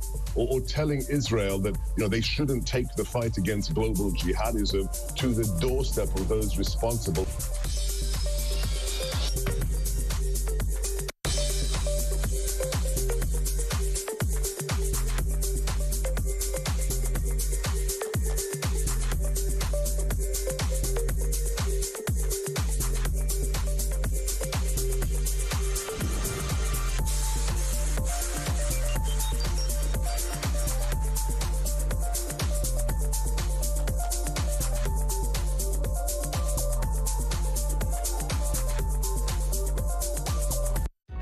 Across the UK, on DAB+, on YouTube, on the app, on your mobile, the home of common sense. This is Talk. Quite a few tweets coming in. I've just been looking at my phone there during the break, and thank you to everybody for sending them. Stephen Osborne says, politicians don't care about community cohesion. They care about votes and protecting the establishment they are part of. They are worried that finally the attention is turning on them and their part in hiding it to protect their multiculturalism vision. Thank you, Stephen, for that. Thanks also to this person who says, will the potential cover-ups of the grooming and rape gangs be a bigger scandal than the Infected Blood or Horizon scandal? Also, Les says, you're maybe not old enough to remember, as I do, being allocated the furthest gate away at Birmingham or Heathrow International Airport, herded into lines and made walk past security police before entering our own country from Northern Ireland. These illegals, some of whom are much more dangerous than Ulstermen ever were, sail across via the RNLI, Border Force taxi services, suffering no such indignity. They're given food, clothing, forced hotels and cash. So why is it called Border Force? What a joke, says Les. Well, a long time ago, I think it was 17 or 18, I was stopped by police who might have thought I was in the IRA. I was not, just to clarify. Tony says it's a bit scary what Will Geddes is saying about this sort of security aspect of things. That was just before the news there at 5 o'clock. Why on earth is our government letting this happen? Well, they're trying to prevent it happening, Tony. That's what's happening. But it was terrifying to hear from Will Geddes that he believes a sort of 7th of October style attack could actually happen in the UK. Let's talk about NHS managers' salaries now. They've apparently soared by more than £1.1 billion. There's some doubt cast in those figures. We'll see what Darwin Friend thinks. He's head of research at the Taxpayers Alliance. Analysis of the NHS figures shows the spiralling salary bill for under-fire managers has increased, we're told by the Daily Mail, by 69% in a decade to £2.8 billion last year. Darwin, are these figures accurate, do you think? Well, firstly, good afternoon, Peter. Good afternoon, Thank you very much for having me on the show. It does look like these figures are correct. I mean, we're looking over a decade, and it's gone up by, as you say, 69% or £1.1 billion. So we're now seeing the total cost of NHS managers potentially coming in at £2.8 billion every single year. And I think with waiting lists at 7.6 million currently, I do think patients and taxpayers will be wondering whether they're getting the service that they're fundamentally paying for. They are paying for it, but also there's a big question about who pays for social care as well. I wonder what you make of the government's plans on this, because I doubt very much whether we're going to have any conclusion other than it has to be paid for by somebody, and that somebody is not going to be anybody other than you and me, Darwin, and the taxpayer. Yeah, I think when we look at this, essentially, it's going to end up being taxpayers. And I think what's worrying about what's been announced today is that it's effectively kicking the social care plan down the road once again. And we've seen successive governments do this over decades now, really. And I think what patients and families will really want to see is a plan now. They don't want to wait another 3 years for a plan that may come or may actually be pushed again back into the long grass of potentially the 2030s.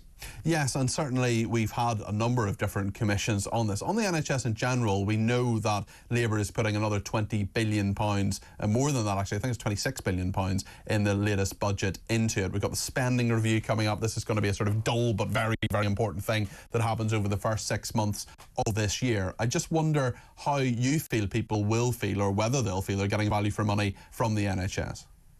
Well, I think they won't feel like they're getting value for money right now. As I say, they've got 7.6 million on waiting lists. The ONS are reporting with the latest figures showing that productivity since 2015 has fallen in the NHS by around about 6%.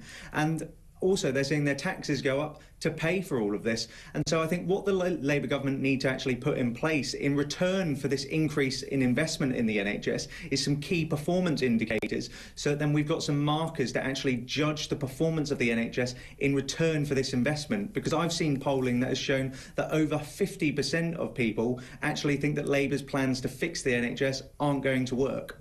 Darwin, thank you. That's Darwin Friend, their head of research at the Taxpayers Alliance. Lots of people getting in touch about the rape gangs scandal. Some people call them grooming gangs. I'm going to call them rape gangs because that is what they are. Jess Phillips is wrong in every way, says Lorraine, to refuse a public inquiry, regardless of the KC who was interviewed a little bit earlier on. That was Tom Crowther, who I think actually just explained it really, really well. Actually, he made me think about a lot of different things that I hadn't thought of before in terms of the statutory public inquiry, calling witnesses services, the courtroom aspect of it, actually interviewing victims, survivors, whatever they want to call themselves, over tea and biscuits in their home, actually having a chat about it, and in a non-threatening atmosphere of a sort of courtroom, which a lot of people find very, very difficult. Really, really interesting. And actually, maybe if Jess Phillips had explained that in that way, we wouldn't be having this argument, because I don't think Labour and the government have explained this particularly well, in my opinion anyway. Regardless of the case he interviewed, says Lorraine, this level of monstrous behaviour goes well beyond the local establishment. It goes to the top. The CPS failed at every level. Everyone who was complicit in the terrible scandal, whoever they are and however powerful they are, must be held to account. Local inquiries are not the way forward for this national disgrace, says Lorraine. Well, that's very interesting. And Donna says, again, she was intrigued by hearing what Mr. Crowther, KC, said about local inquiries, and I can totally see why that is better for victims or survivors, rather. However, I suspect a statutory inquiry is being called to find out how far up this goes. I wonder whether Labour actually has a statutory inquiry in mind, and it's saying no to these local inquiries because something bigger is coming. And maybe if they just told us they're thinking about that, maybe that could be communicated in a different way. And as I say, I do think Tom Crowther explained that far better than certainly that statement from Jess Phillips did previously. I'm not going to read out the whole thing again. I did yesterday. They had their say, and I'd love to have Jess Phillips on the programme. I'd love to talk to her about this. I've told her people, I'm here today till 7. I'm back tomorrow between 10 and half 12. I'm back on Sunday between 10 and 1. She wants to come on. She is welcome anytime for 5 minutes, for a whole hour, whatever she wants to talk about, because you want to talk about this. And Anne-Marie in Lanarkshire has given me a ring about it, 0344 499 1000. Anne-Marie, what would you like to say? Good evening. I'd like to say that these people should bring about a collective action against successive governments, not just councils, police and the government. All political parties are to blame here. They've all turned a blind eye. Everybody in Parliament have turned a blind eye here. But the action should be taken against those that were in. They should be protecting these children. They're the ones to blame. The rape gangs, they pull the race card and everybody panics. But if their head was on the chopping block, they would soon sort the rape gangs out. Anne-Marie, really interesting you should mention that particular issue about a sort of class action kind of idea. And someone has texted in to say, why doesn't Elon Musk get some of the girls who did not get justice, take all the people in authority who let them down to court for a sort of private prosecution? He has the money and the means to do this. What do you think of that idea, Anne-Marie? Well, it's somebody else to foot the bill, that's all that's looking for. This is our country, this is our governments that have let these children down, that have turned a blind eye. These people must be exposed. They shouldn't be in their jobs. Why are they still in their job? That's the people that we want. Those are the heads that must be taken. Elon Musk, that's just rhetoric. What we need to do is fight the people that have allowed this to happen, why they have allowed it to happen.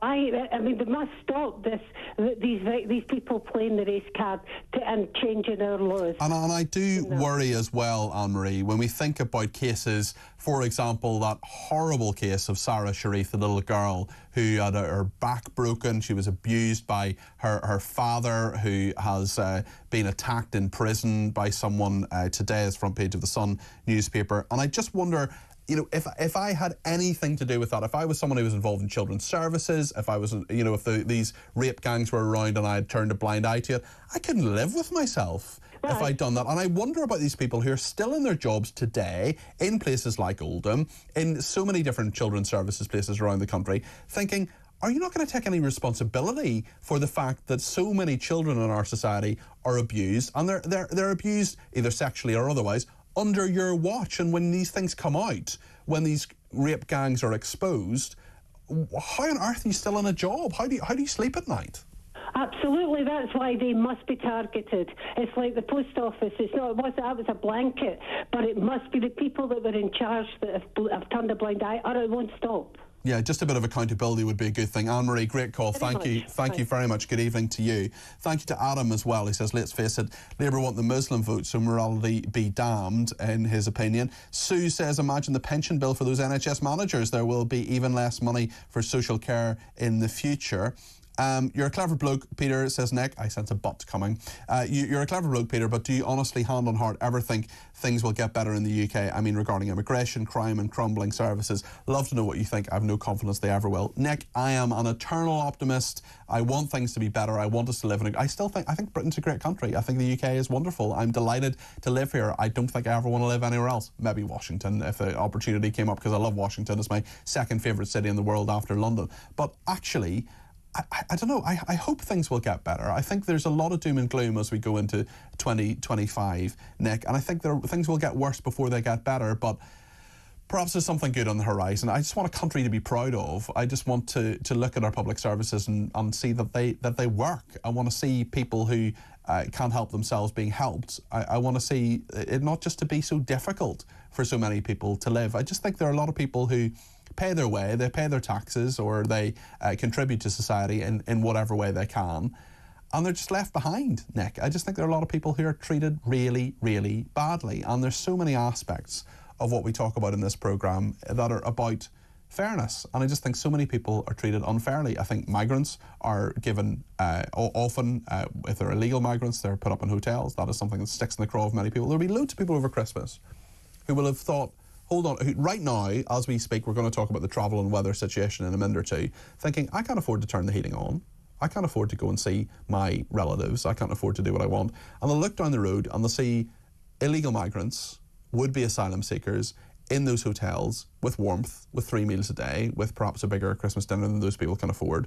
And that's just one example. I'm not getting at illegal migrants necessarily, but that's just one example of fairness in this country that doesn't exist. And I want that fairness to exist, Nick. I want there to be, I want to be optimistic about it. I think things can work. I think things can get better. I think societies can change, but we've been let down by an awful lot of people, a lot of our leaders, and I don't just mean political leaders, I mean all sorts of leaders over the past while, and it needs to get better. Maybe it will.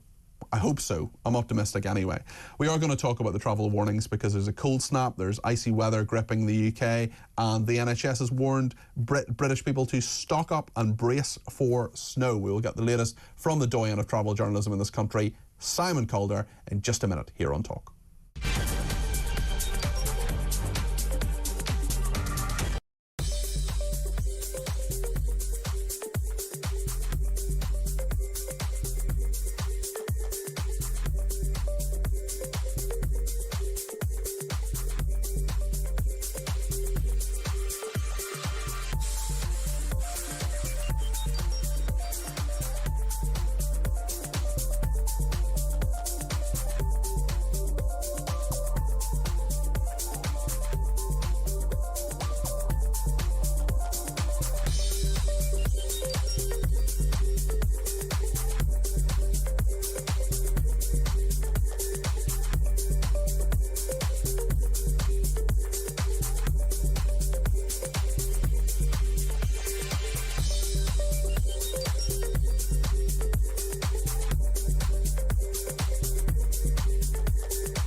Across the UK, on DAB+, on YouTube, on the app, on your mobile, the home of common sense. This is Talk. Thanks everybody for messaging in. We're going to take some calls and in a minute, and we're also going to talk to Simon Calder. Let me read a couple of messages first. Marcella, I'm not sure, says, Happy New Year, Peter. Happy New Year to you. As far as Elon is concerned, he has got British heritage. His paternal grandmother was from the UK. On top of that, his companies are located here. He's got definitely a bigger right to talk about the political situation than all these idiot Labour politicians who have been regularly offending Trump. Sharon in Wigan says, we who have been born in the UK cannot get legal aid, so why can migrants get it? Well, some of us can, some of us can't. It depends on your economic circumstances. Should not be allowed. They just spend thousands getting here as well. Wish I could just rock up in a different country and get what they get. Peter in Croydon says, regarding social care, my mother went to hospital with a broken ankle in July. She didn't have surgery but needed rehab before going home. So after physio, we were expecting her to go home after about 10 weeks, or so we thought. Due to incompetence, she is still in the care home at a cost to the NHS of £1,000 a week. My goodness, well, I hope she gets out soon, Peter, and gets the care she needs and that she makes a full recovery. Jane says, surely UK Labour should have had a look at the Welsh Labour way of running the NHS and do the opposite. Mark says, hello, Peter. Your guest said about the NHS report saying about inadequate management. That doesn't necessarily mean there's not enough managers, just not enough good ones. And Terry in Slough says, Peter, I'm 75. I've seen some useless, incompetent politicians in my lifetime, but this bunch, both Labour and Tories, are the worst I've ever seen. We are being invaded by small boats, but Labour and Tories have done nothing about it. Politicians of both parties are slowly destroying this once great country of ours. In my opinion, the only party that will put British people first is Reform UK, says Terry in Slough. Well, someone who will agree with you is Marco Longi. He is the former Conservative MP for Dudley North. He's defected to Reform UK. He hasn't answered our phone yet, but we are certainly trying to get him on between now and 7 o'clock. And a lot has happened. It's been dramatic politically. It's been dramatic as well in regard to the travel disruption. A huge amount of travel disruption. We're only on day 3 of 2025. New Year flooding, a walkout by Avanti West Coast staff, a series of Met Office weather warnings expected to make a moving around the UK very difficult this weekend. Well, Simon Calder is travel correspondent of The Independent. He can advise. So, Simon, great to talk to you. What is the advice for drivers? Okay, well, for drivers, the advice from the Met Office is be very careful out there. We've already seen, I'm so sorry to say, a tragedy on the A1 in Lincolnshire last night when a young baby was very, very sadly died in a motor accident. And clearly there are warnings of ice as the temperature falls to as low as -8 overnight. Personally, I wouldn't be driving this weekend. It strikes me that it's going to be very, very difficult. And actually, Peter, the trains aren't looking too bad. Can you believe in the far north of Scotland, where we've got the far north line from Inverness to Wick and Thurso and also around to Kyle of Lochaush, that's been closed because of landslips. They're planning to open it tomorrow, and they are saying that services should run absolutely as normal on all routes in Scotland tomorrow. Not sadly the case, I'm afraid, in England and quite probably Wales. You'll have seen that there's basically Saturday and Sunday a big splodge of yellow weather warning, which affects Scotland, kind of south and east of Edinburgh, but then almost all of England, apart from the southern parts of Devon and Cornwall and a little bit round the east coast, and all of Wales, apart from lovely Anglesey. And that's for snow and for ice. And of course, nobody wants to be London-centric, but there's even fears that London might get some snow. And obviously the big problem with that is that could impact the leading airports. You and I have seen before what can happen when snow affects an airport. They do have snow plans in place, but it can get quite sticky.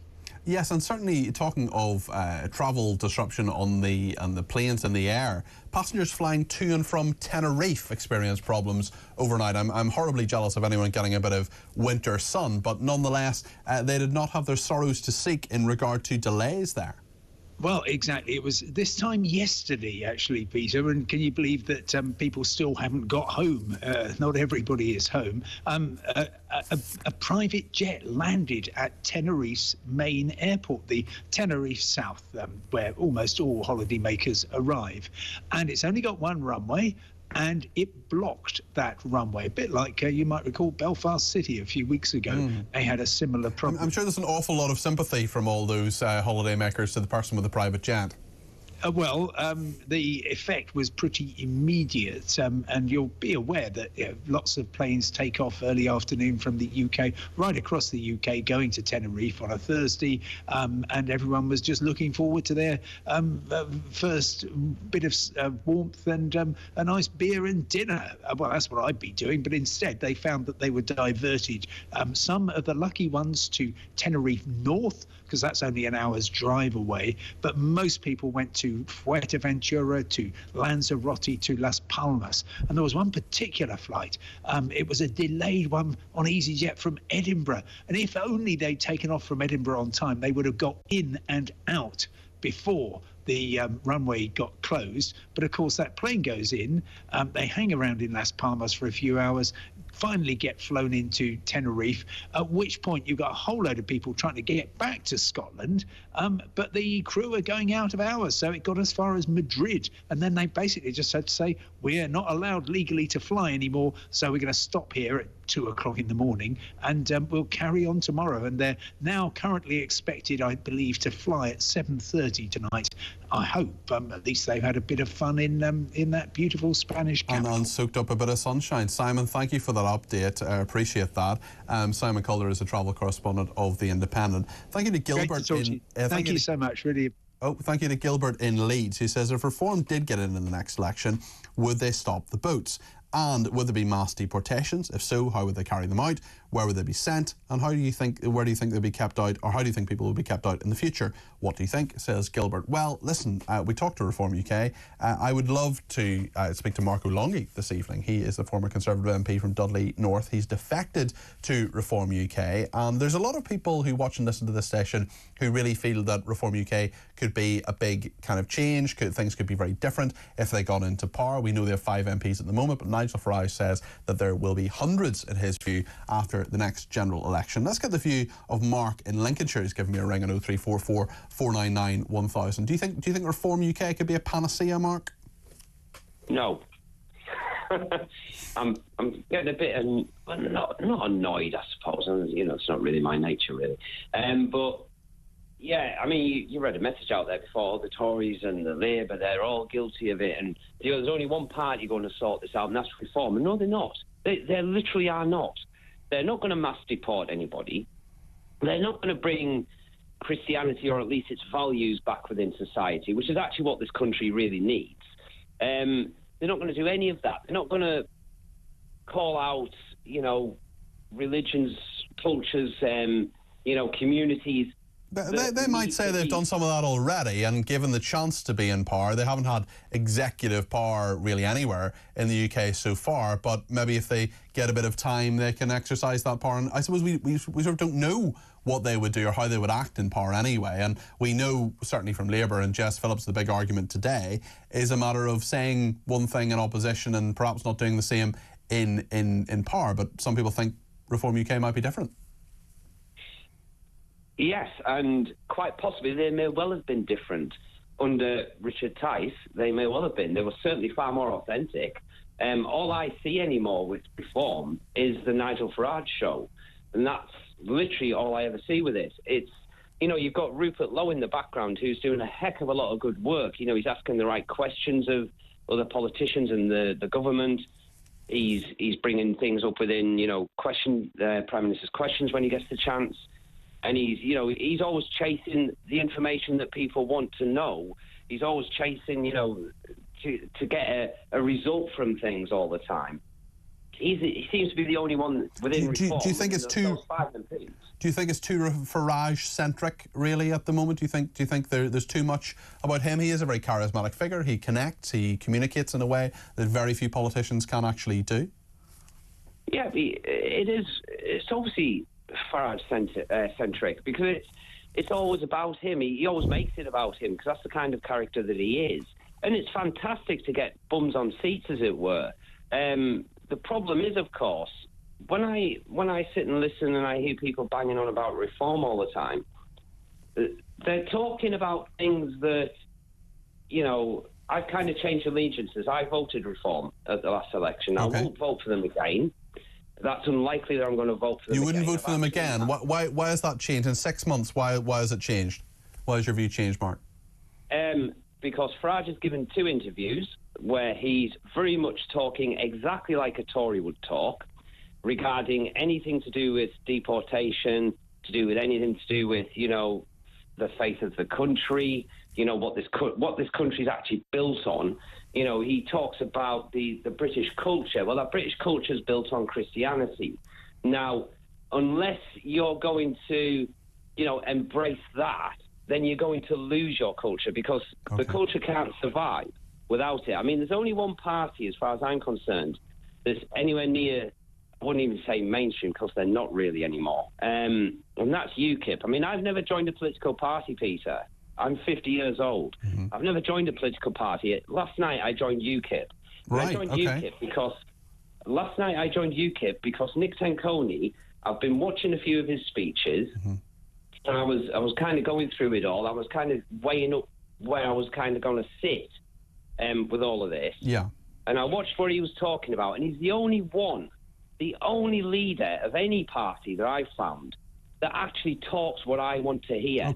And what I want to hear is, you know, he's talking about deportation for foreign criminals, for people that are here sitting on, you know, welfare and all the rest of it. He's talking those things, and he actually has conviction. He has that face behind him. He talks about all those kind of things. You know, and this is when I hear people banging on about reform, that's what they're talking about. That's what they're thinking reform are going to give them. And I do not see them giving them that. And that's the reality, which is why I took the decision I did. Well, Mark, thanks very much for that. And we'll continue to have that discussion. We know that tonight, speaking of Reform UK, Mark was talking about joining UKIP there, which still exists, of course, but Reform UK has its East Midlands Conference, which is this evening, held at the Athena event venue in Leicester. And we know that Nigel Farage and Lee Anderson are among the speakers there. Perhaps that is actually where they have unveiled Mark O'Longhi. I don't know, but certainly Mark O'Longhi has, the breaking news in the last few minutes is that the former Conservative MP for Dudley North, Mark O'Longhi, has defected to Reform UK. The sport is coming up next. We'll get all of that from Uma Gurev coming up in just a few minutes here on Talk.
Using drag queens in the US Navy as recruitment ambassadors, making us look like a laughingstock across the world. So the question isn't just, illegals coming into America recruiting or inspiring jihadis. It's this whole un-American attitude to your job as the commander-in-chief and saying, oh, Iran, you want billions of dollars? Here you go. Or telling Israel that, they shouldn't take the fight against global jihadism to the doorstep of those responsible.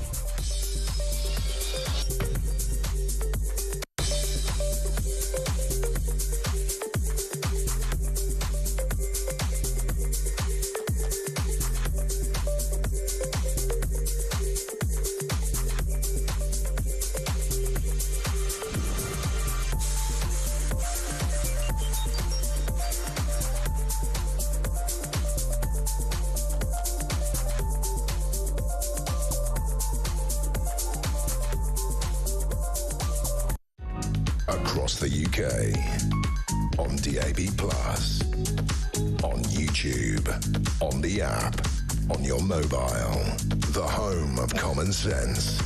This is Talk. Well, now it is time for Sport Summary on Talk. Uma Gaurav is the TalkSport presenter. I'm delighted she joins me here in the studio. Hello, Uma. How are you doing? Hello, lovely to see you in 2025. Indeed, yes, great. Very happy New Year to you. What sort of a New Year is Luke Littler having, the darts sensation? Oh, it's looking pretty good at the moment. There's these adorable little videos of Luke Littler circulating when he was a toddler. He's throwing darts and he must be about 2 or 3, and he comes up to the camera and he shouts 180. 180! But it's amazing because, tonight Luke Littler could be about to get a whole lot bigger. He's made it back to the final of the PDC World Championships, and he's up against Michael van Gerwen, who is a big opponent. I mean, he's known as Mighty Mike. Mighty Mike. Is he gonna manage to win against Mighty Mike, do you think? Honestly, I couldn't call it. I think Luke Littler's got that underdog mentality, because even though everyone's behind him, Michael van Gerwen's won this 3 times. He's got.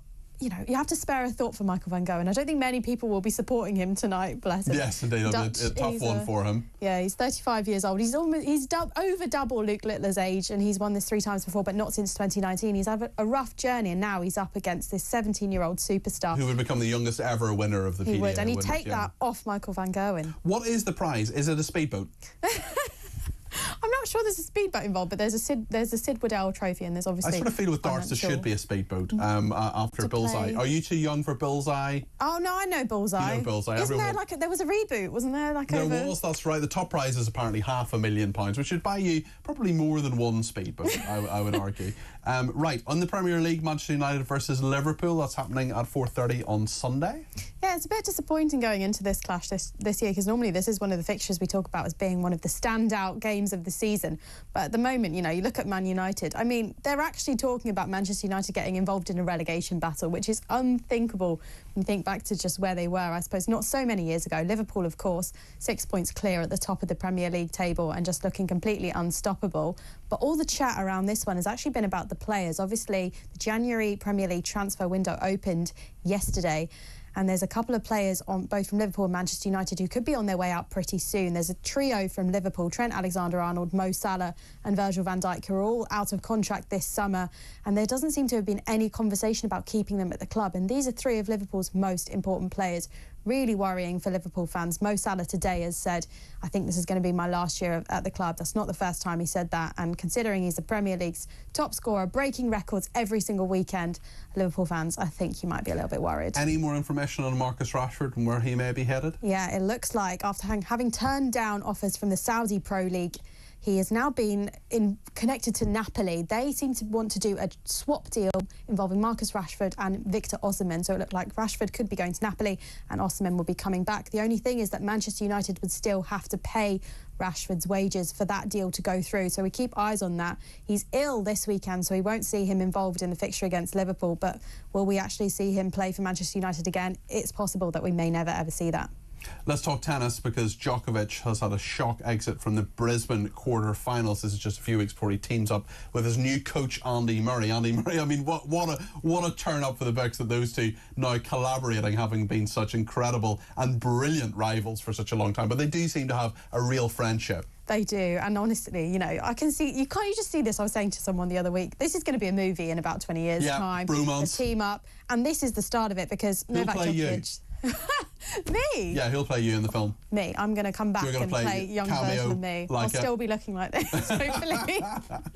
But yeah, Novak Djokovic hasn't had a very good start to the year because he's knocked out the Brisbane International by the world number 293. Obviously, he's the top seed. And he was trying to win his 100th title. It's not going to happen now. So maybe that 100th title will come with Andy Murray at the Australian Open in a couple of weeks. But yeah, dream team if it works. The only problem is I have visions of Andy Murray, who's known for his, shall we say, his slightly high temper, getting angry with Djokovic on the But I like that. I like that about Andy Murray. I like the fact that he has a personality. He's a bit grumpy, and he sort of goes, you know, yeah, I'm really happy about that. When it's just like it's just not. And also Judy Murray, unashamedly a pushy mum. Love her. Apart from the fact that she went on Desert Island Discs, and what does she say? Right, you can bring any book, right? Any book. Okay, you got the Bible, you got the complete works of Shakespeare. You can bring any book to the desert island with you.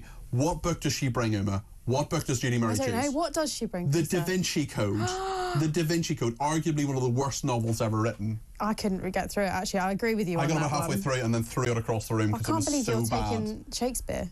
Is that what you're taking? Well, you get Shakespeare anyway. No, you get Shakespeare anyway on the Bible. You can't choose. You get those. You can't choose Shakespeare or the Bible. Okay. Yeah, you get them anyway. What would yours be then, Peter? On a desert island. Oh gosh, probably Matilda. It's my favourite book.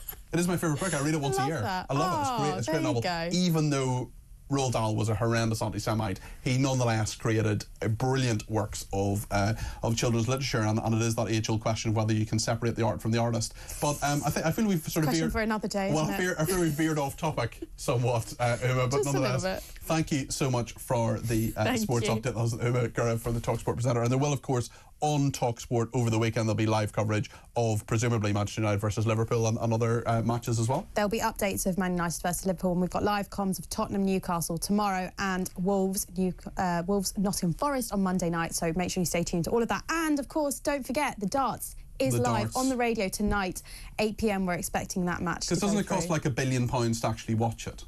It's, well, yeah, I'm just saying, isn't it? The best place to stay on track is with talkSPORT. It's a listen to the You can also watch along on talkSPORT right now. They're at Ali Pali right now, and we're going to have full watch-along commentary the whole night, so you don't want to miss that. Great stuff. Lots to look forward to, and we will, of course, reflect that in my shows tomorrow. Whatever happens to Luke Littler, we will bring you the latest and reaction to it. That is, of course, tonight at Alexander Palace. Thank you to Uma Gurra, the talkSPORT presenter there. There's lots more to come in the next hour of the programme. James Max is coming up at 7, but I'll be here between now and then. We're going to talk about Labour blocking the grooming gangs inquiry. There's more on this. We're going to talk to the Association of Child Abuse Lawyers, what he thinks of that, and the social care overhaul as well. Also, the head teacher who called a pupil a fat slug.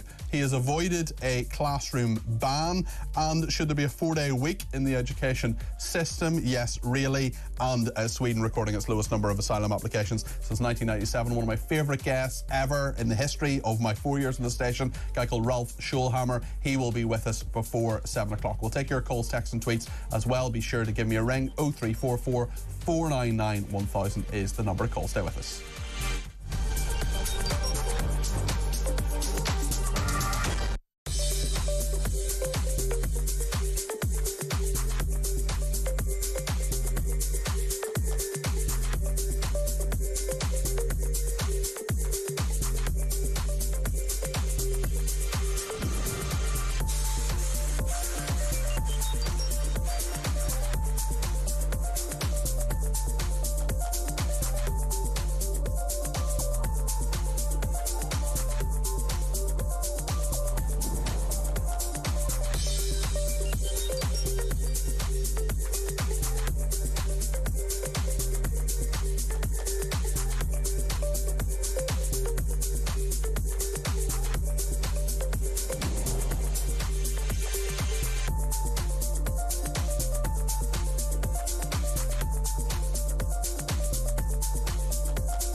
across the UK.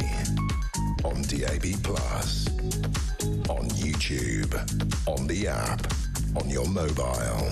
The home of common sense. This is Talk.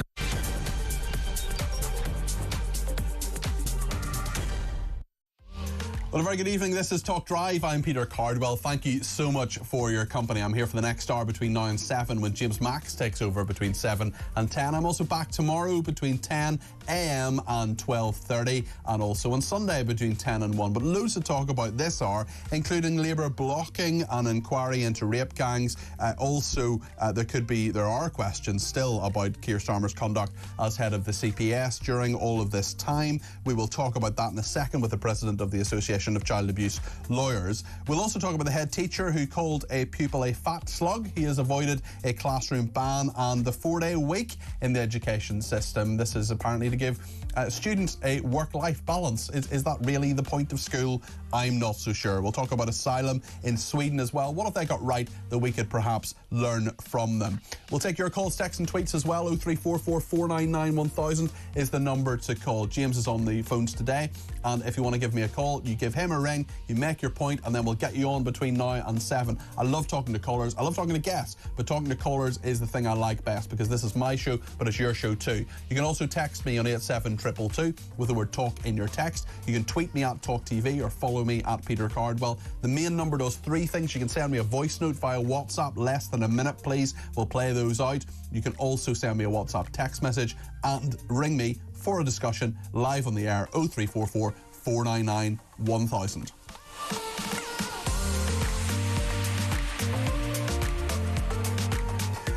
Well, there is a lot that you want to talk about in regard to this decision by Jess Phillips, the Safeguarding Minister, Home Office Minister, not to allow a local inquiry in Oldham, similar to one that happened in Telford. We heard a little bit earlier on from the person who did that, the KC who did that.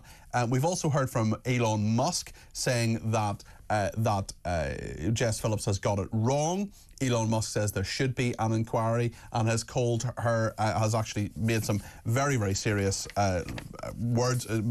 said some pretty serious things about Jess Phillips, Elon Musk. I'm just trying to find the exact quote. I can't see it just here, but certainly he has said some pretty serious things. That was put to Jess Phillips's colleague, Wes Streeting. He was on the BBC this morning. Let's just see what Wes Streeting said on the BBC when confronted in regard to what Elon Musk has said and the fact that Elon Musk believes, as do many of you, viewers and listeners to this programme, that an inquiry should happen in Oldham, or perhaps a statutory inquiry. We'll talk in just a second to the president of the Association of Child Abuse Lawyers, but let's just remind ourselves what Wes Streeting said to the BBC this morning. So if Elon Musk wants, or anyone else for that matter, wants to roll their sleeves up and work with us on this serious issue, we're all ears and we're willing to do that. I think some of the things he said criticising this government have certainly been misinformed, if not ill-judged, but we're willing to work with anyone, including Elon Musk, if they want to use their power, their influence and their platforms to help us tackle what are really serious issues around child sexual exploitation. Jane's been in touch and says, I'm not sure Jess Phillips has ever been quite so quiet. Usually she's very vocal on everything. She needs to look at undocumented males being put into communities, talk to residents with genuine concerns about this. If she fails to speak up, there's no point in her being in government and she should resign. Well, Elon Musk argued that the Safeguarding Minister, Jess Phillips, deserved to be in prison, in his view, after she rejected requests from Oldham Council for a national inquiry, or indeed a local inquiry as well, into instances of child exploitation in the town. Let's talk to Peter Garston, who is president of the Association of Child Abuse Lawyers. Peter, thank you for joining me this evening. Do you believe there should be an inquiry in Oldham? Oh, well, without a shadow of doubt, there should be some inquiry. There clearly is a very serious problem in Oldham as far as child sexual exploitation is concerned, as there is in many towns in this country. The question is, should there be an inquiry? Undoubtedly, it's a serious enough problem for there to be some sort of inquiry. The question is, should it be a local inquiry or a public inquiry? Bearing in mind this appears to be a national problem that involves statistically a lot of Asian men and their attitude to young girls. it appears to be a common problem that should generate a public inquiry. And why it has been refused, I just really don't know. Whether it be finances or what, I don't know. But I mean, if you look at the needs of the survivors, who are clearly very angry and have been let down, many of them were in care at the time, they deserve to be heard and they deserve some sort of justice. What is the best way and the most effective way for them not just to be heard, but also for action to be taken? Because there are people who will go to what is seen as the gold standard, a big public inquiry, compelling witnesses, compelling papers, persons and documents, I think. But we spoke to Tom Crowther a little bit earlier on in the programme, who I know you'll be aware of, the KC, who was the chairman of the Telford Child Sexual Exploitation Inquiry, and he argues that the kind of inquiry that he has is actually better because you can get essentially more out of people. You can do it in a more relaxed setting. It's less like a courtroom. I just wonder, from your experience as president of the Association of Child Abuse Lawyers, what is the best way to not just hear people's stories, but also then turn that into action to make sure that what is happening, according to a councillor we spoke earlier to in Oldham, doesn't happen anymore? Well, in my view, it should be a statutory inquiry and it should be properly funded. The problem with a local inquiry is that the person in charge doesn't have the power to compel the attendances of witnesses or indeed disclosure of documents. I know there's been issues over documents being not disclosed in the past in relation to other inquiries. And if it's a local inquiry led by Oldham into Oldham's activities, then it's like poacher turned gamekeeper. Although it would be an independent person with an independent remit, as was the case in Telford, surely. Well, sure, I understand that, but who's funding it? You know, it clearly, Jess Phillips has said, shouldn't be central government. Sorry, no, we're not funding it. It's going to be funded by Oldham, who obviously have stretched finances. So if they're, although they commission it independently, if they're going to be paying the bill, then they can't distance themselves from in the view of the survivors that it's the council investigating themselves and a lack of independence. So, to my mind, it should be a judge-led inquiry, independently funded by government, so at least Oldham can distance themselves from it as far as possible. I want to ask you a question about Jess Phillips in just a second, but what I want to do first is attempt to give her some sort of say. I've asked her, my producer have asked her to appear in this programme yesterday and today. I've told them the times, that I've told Labour the times that I'm on, over the weekend. Maybe she'll appear. I don't think it's going to happen. But in this statement that we were given yesterday from the Labour Party, I'm not going to read it all out because it's quite long, but I'll read one of the paragraphs. In Oldham, the crimes committed by grooming gangs were horrific. Young girls were abused in the most cruel and sadistic way, Labour says. Victims and the community need to know that all steps are taken to deliver justice and protect children properly in the future. This is why we supported the independent review commissioned by Mayor Andy Burnham, which covered Oldham and has led to a new police investigation as well as wider work into child protection issues across Greater Manchester. We will welcome and support an independent investigation commissioned by Oldham Council, which puts victims' voices at its heart, following the examples of Telford and Rotherham. When you hear all that Jess Phillips says and then does or indeed doesn't do, I'm not asking you for a party political opinion, because I'm sure you want to be independent in this, but do you take her seriously as someone, as a minister who is dealing with this? Do you think what she's done are serious things? Well, if you look at the record of before she got into power in 2018, she was all in favour of a national inquiry into child sexual abuse and sexual exploitation. Whereas now she's in government, she's constrained, presumably, and is against it. So, it begs the question as whether there's consistency and whether or not there should be. Is it too much to call her a hypocrite? Oh, well, I mean,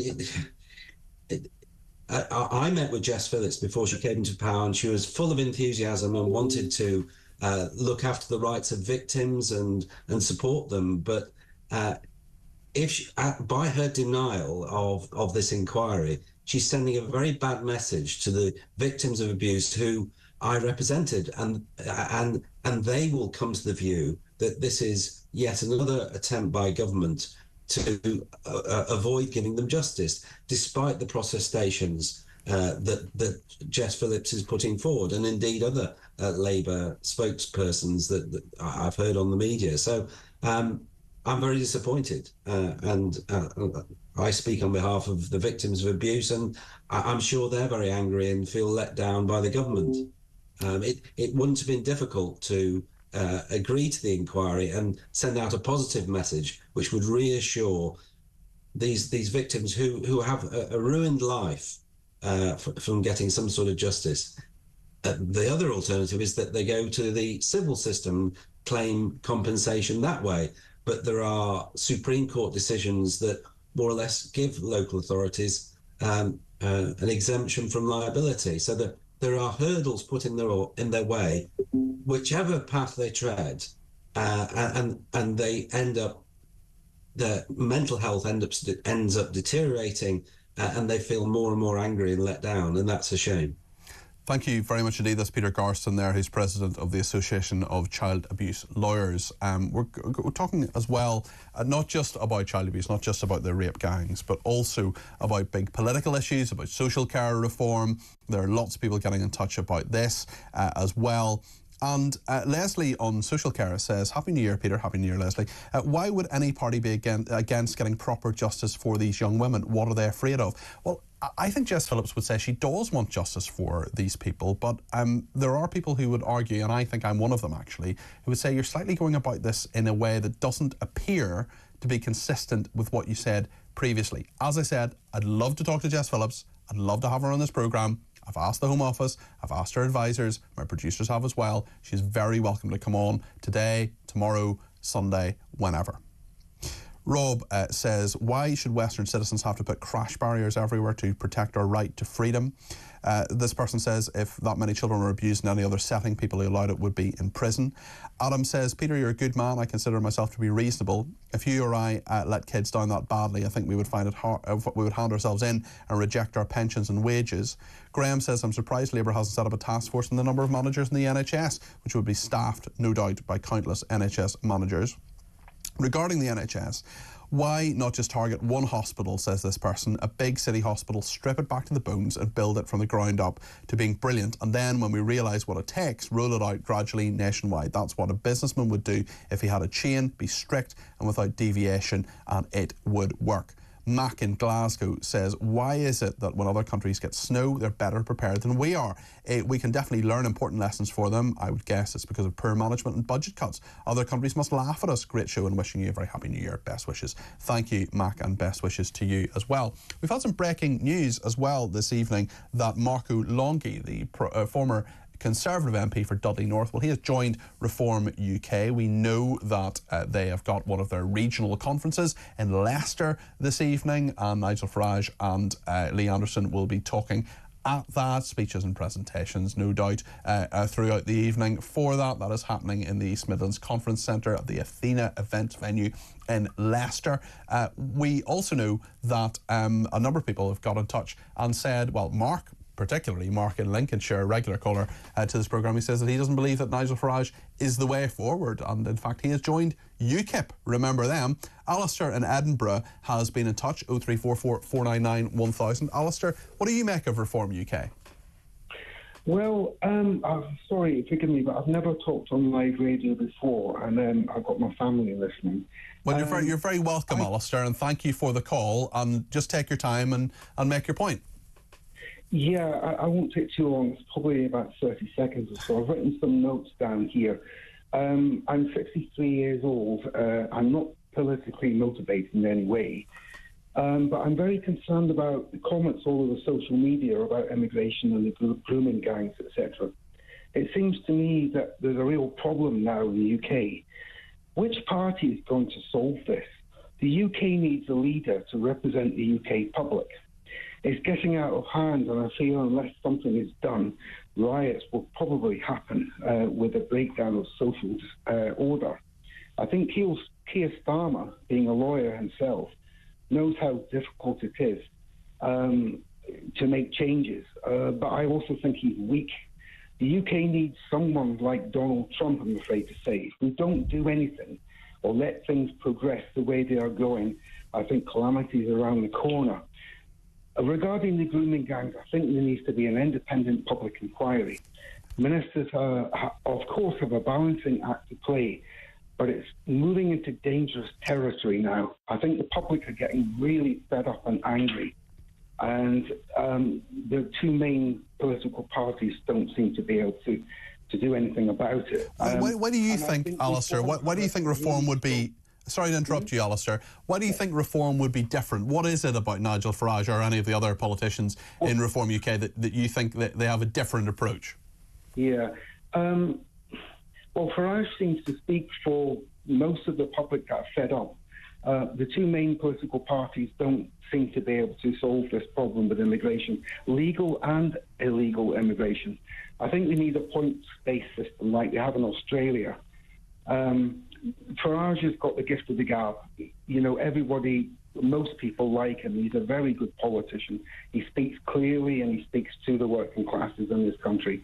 And I don't think the other two parties do. Okay. Yeah. Very interesting perspective there, and thank you for it, Alistair. Great first call. Don't make it your last one. You're welcome on this station with whatever point you want to make, as is anybody else watching and listening. 0344 499 1000. Plenty of time between now and 7 o'clock to make your point. If you're watching on the screen, you may see Lee Anderson there. He is talking at the conference that Reform UK are having. That is their East Midlands conference, another big conference, their national conference, which was in Birmingham, and Lee Anderson and Nigel Farage are speaking there this evening. So Lee Anderson speaking at the moment. If he says anything significant or different from the norm, we will let you know. We also have the fact that Marco Longhi, the former Conservative MP, he has defected now to Reform UK. But thank you to Alistair for his call there. He talked about Farage having the gift of the gab. I remember going to the Blarney Castle. Believe it or not, if you've ever been there in Ireland, Blarney Castle, you will know there's the Blarney Stone, and it's a pretty difficult thing to kiss. Kissing the Blarney Stone apparently gives you the gift of the gab. And when I was 7 years old, I attempted. You've got to sort of actually go kind of backwards. You've got to sort of go backwards and lie down and put your arms out and kiss the Blarney Stone, which gives you the gift of the gab. I tried to do it on a family holiday when I was 7 years old, but managed not to kiss the Blarney Stone because my legs weren't long enough, and I think we can all agree that I really was not given on that stage the gift of the gab. Stay with us here on Talk.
month, we're back into another ridge of high pressure. So for a couple of days at least, things remain fairly settled. Inland, it'll be bright, it'll be sunny, it'll be cold, but there'll be a few showers along coastal areas. These could be wintry, and some of them will blow their way inland as well. But in essence, we're looking at mostly light winds, blue skies, plenty of winter sunshine. Lovely. What could possibly go wrong? Well, for the weekend, this is where it goes wrong, because people might be wanting to travel this weekend because of the way Christmas and New Year have fallen.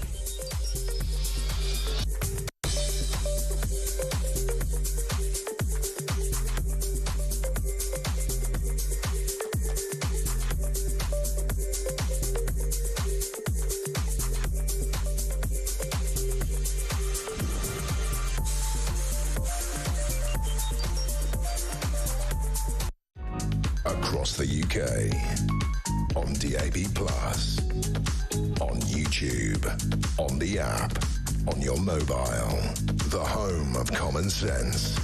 This is Talk. Betty has been in touch and says, "Hi Peter, great show, looking well." Thank you, Betty. Jess Phillips must be gagged by Labour HQ. I don't believe, Betty says, she would fold like this unless she was only interested in the trappings of being a minister all these years of relentless campaigning. The fact is, police and the government are terrified of the resulting outcry and issues when the real numbers in all the Labour and Tory councils come to light. It must be tens of thousands. My heart goes out to all the children. Betty, that's a really interesting perspective, and I'm sure Jess Phillips would reject that suggestion. But what I would love to hear is her own voice. I'd love to hear from her. The statement was from a Labour Party spokesperson. Don't know if that's a man or a woman. Maybe they don't know either. But certainly the question is, what does Jess Phillips think? Is this her decision? We know this has happened. But was it wholly her decision, or were there other factors at play? As I say, I'd love to talk to Jess Phillips. I'd love to have a very serious, reasonable, straightforward interview where I let her have her say. And I'm continuing to ask Labour and the Home Office to do that today, tomorrow, Sunday, whenever. My show's on, I should say, tomorrow between 10 and half 12, and on Sunday between 10 and 1. Ben in Plymouth says the levels and numbers of abuse must be really bad for the government. Starmer is squashing this.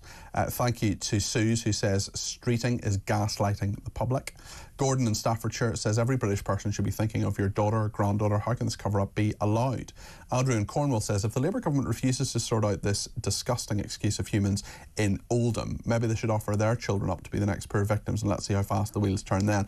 Andrew, I understand your depth of opinion on this. I totally get it, but I think we need to keep politicians' kids out of this. We need to keep it out of the commentary around this, because nobody in their wildest, most horrendous nightmares would want any of this to happen to their own kids, and I do think we need to be a little bit sensitive to that. But I get your strength of feeling, Andrew. I totally get it, and I read out your message. I believe in free speech, that's fine, but I would just urge a little tiny bit of caution in this. But you can say what you like, we're the home of free speech.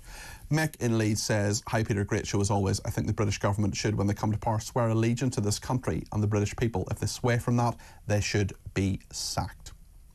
Now then, let's talk about the primary school head teacher who called a pupil a fat slug and branded another effing ugly. This is a former primary school head teacher, it's a woman, who described a pupil as a fat slug and branded another effing ugly.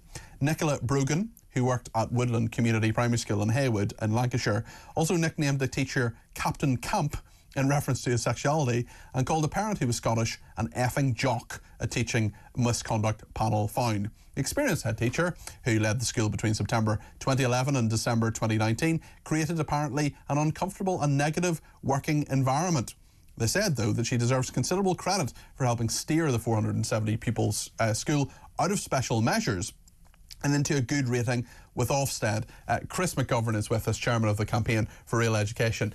Chris, if there's something we like at this station, it's playing speakers. I'm not sure we should necessarily endorse people calling Scottish people effing jocks, or calling perhaps gay people, I don't know, Captain Camp, or saying pupils were fat slugs. But I mean, given some of what I was called at school by teachers, is this so different from what people do? And also, with Nicola Brogan, if she gets a school out of special measures into a good rating for Ofsted, should we allow her a bit of latitude? Well, look, I think it's to do with talent. If you have a talented teacher, you tend to make a few more concessions. She's obviously a pretty talented head teacher. What she was stupid about is to write it down. I think a lot of this was on WhatsApp, so that was incredibly stupid. And don't forget, Peter, that if she had misgendered a child, she would have certainly have lost her job. So it is slightly two-tier, this. We don't know whether the slug was male, female or non-binary, of course, the fat slug. No, and I do know from personal experience because back in the late 80s, I criticised exam standards and the new exam at the time was GCSE. I lost my job. So, you know, if you do something like what I did, criticise standards, you will certainly lose your job. If you misgender a child, you will probably lose your job as well. Call them a slug, you're probably okay. But look, a lot of people will say, look, she's saying... What this head teacher's doing is saying what she thinks, and sometimes a bit of honesty doesn't go too far, takes too far wrong. What's important in teaching is that we have high-quality people, and if this teacher is a good teacher, then I would probably make a few excuses for her, because we want good people in their profession. So, look, to err is human, to forgive divine. She called the teaching assistant a fat cow, claiming another member of staff who was late for a meeting wouldn't need an inhaler if she wasn't so fat. She also described one people as a wimp and said another one annoys the F out of me. He has no personality. I struggle I'm not sure whether my father will forgive me for quoting him here. He was a head teacher of a primary school and worked in the same primary school, 3 jobs in his entire career, all in the same school. Teacher, deputy head teacher and head teacher of the same school. And he taught me something. He taught me many things, but one of the things he taught me was that when you're recruiting teachers, you can tell them how to teach a class. You can tell them this is the maths curriculum and this is what you do with the computers curriculum, whatever. You can't teach spark and imagination. Now, I am not defending what Nicola Brogan has said here, but she's clearly a bit of an eccentric, a bit out there. And if she's bringing the school from special measures to a good rating with Ofsted, my thought on this is actually maybe a bit of honesty is better than simply dancing around the facts sometimes in regard to people. I mean, I love a bit of gossip. I love a bit of sort of, I mean, actually, producer and I were saying just before we came on air, thank goodness Jeremy Kyle was never a head teacher.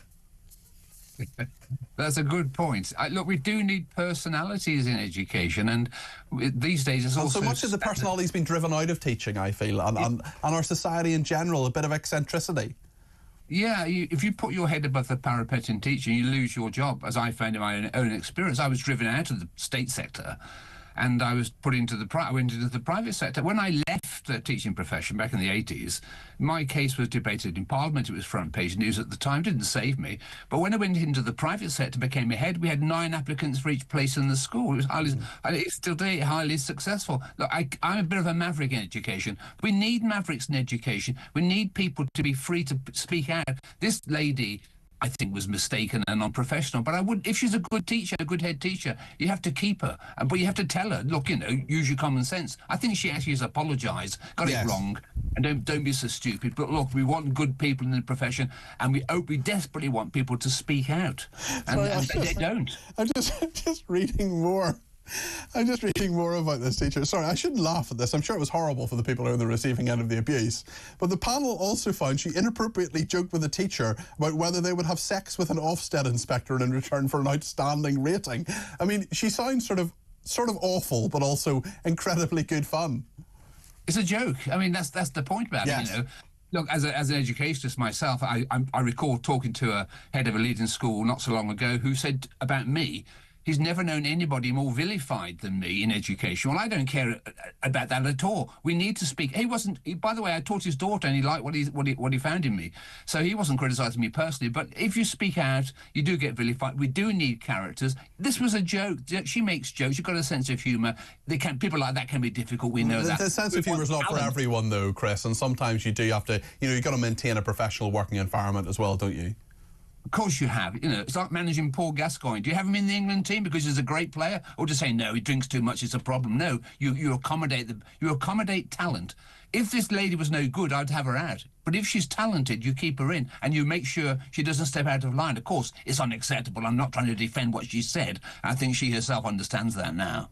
controversial mavericks in the workplace. It'll never catch on. No, it certainly would never happen here. Chris, thank you very much indeed. Chris McGovern, chairman of the Campaign for Real Education. That is the head teacher who called the people a fat slug and said lots of other things that I find amusing. May not have been particularly amusing if they were directed at me. Maybe, as Chris says, we do need a professional working environment, but we also need mavericks. We need people who can shake things up. And if she got this school, which she did, from special measures to good in an Ofsted inspection, that is no mean feat. Peter Gordon has been in touch, who says that my only worry about reform is whether they can deal with or control the civil service, who are, in my opinion, the biggest problem when it comes to, for example, dealing with immigration, especially illegal immigration. I gain the impression that the civil service has been the biggest deterrent to government action, says Peter. Patricia says all people from birth should pay into private medical insurance. Do we have national insurance, Patricia? Isn't that the same thing, or roughly the same thing, or some version of the same thing? Patricia continues, all unemployed people on the should work for the money given to them. Put a broom in their hands to clean our streets. The family must pay for anyone who does not work for their unemployment money. The government should not. I know of several highly disabled people who did work and do work. One blind full-time worker, one badly crippled, several suffering with depression, says Patricia. Martin in South Wales says, I think people have to bear with Reform UK as to regards with the rhetoric around deportation and so on. Nigel Farage is essentially conservative, but to get everyone on board, I think he will play it carefully. I could be wrong, but I don't think I am. Great show, many thanks, says Martin in South Wales. And Clive in Solihull, with the epithet that always ends his messages. Clive is someone who texts in every now and again, and they always have the same the final 5 words, which I will get to in a second. Happy New Year, Peter. Happy New Year, Clive.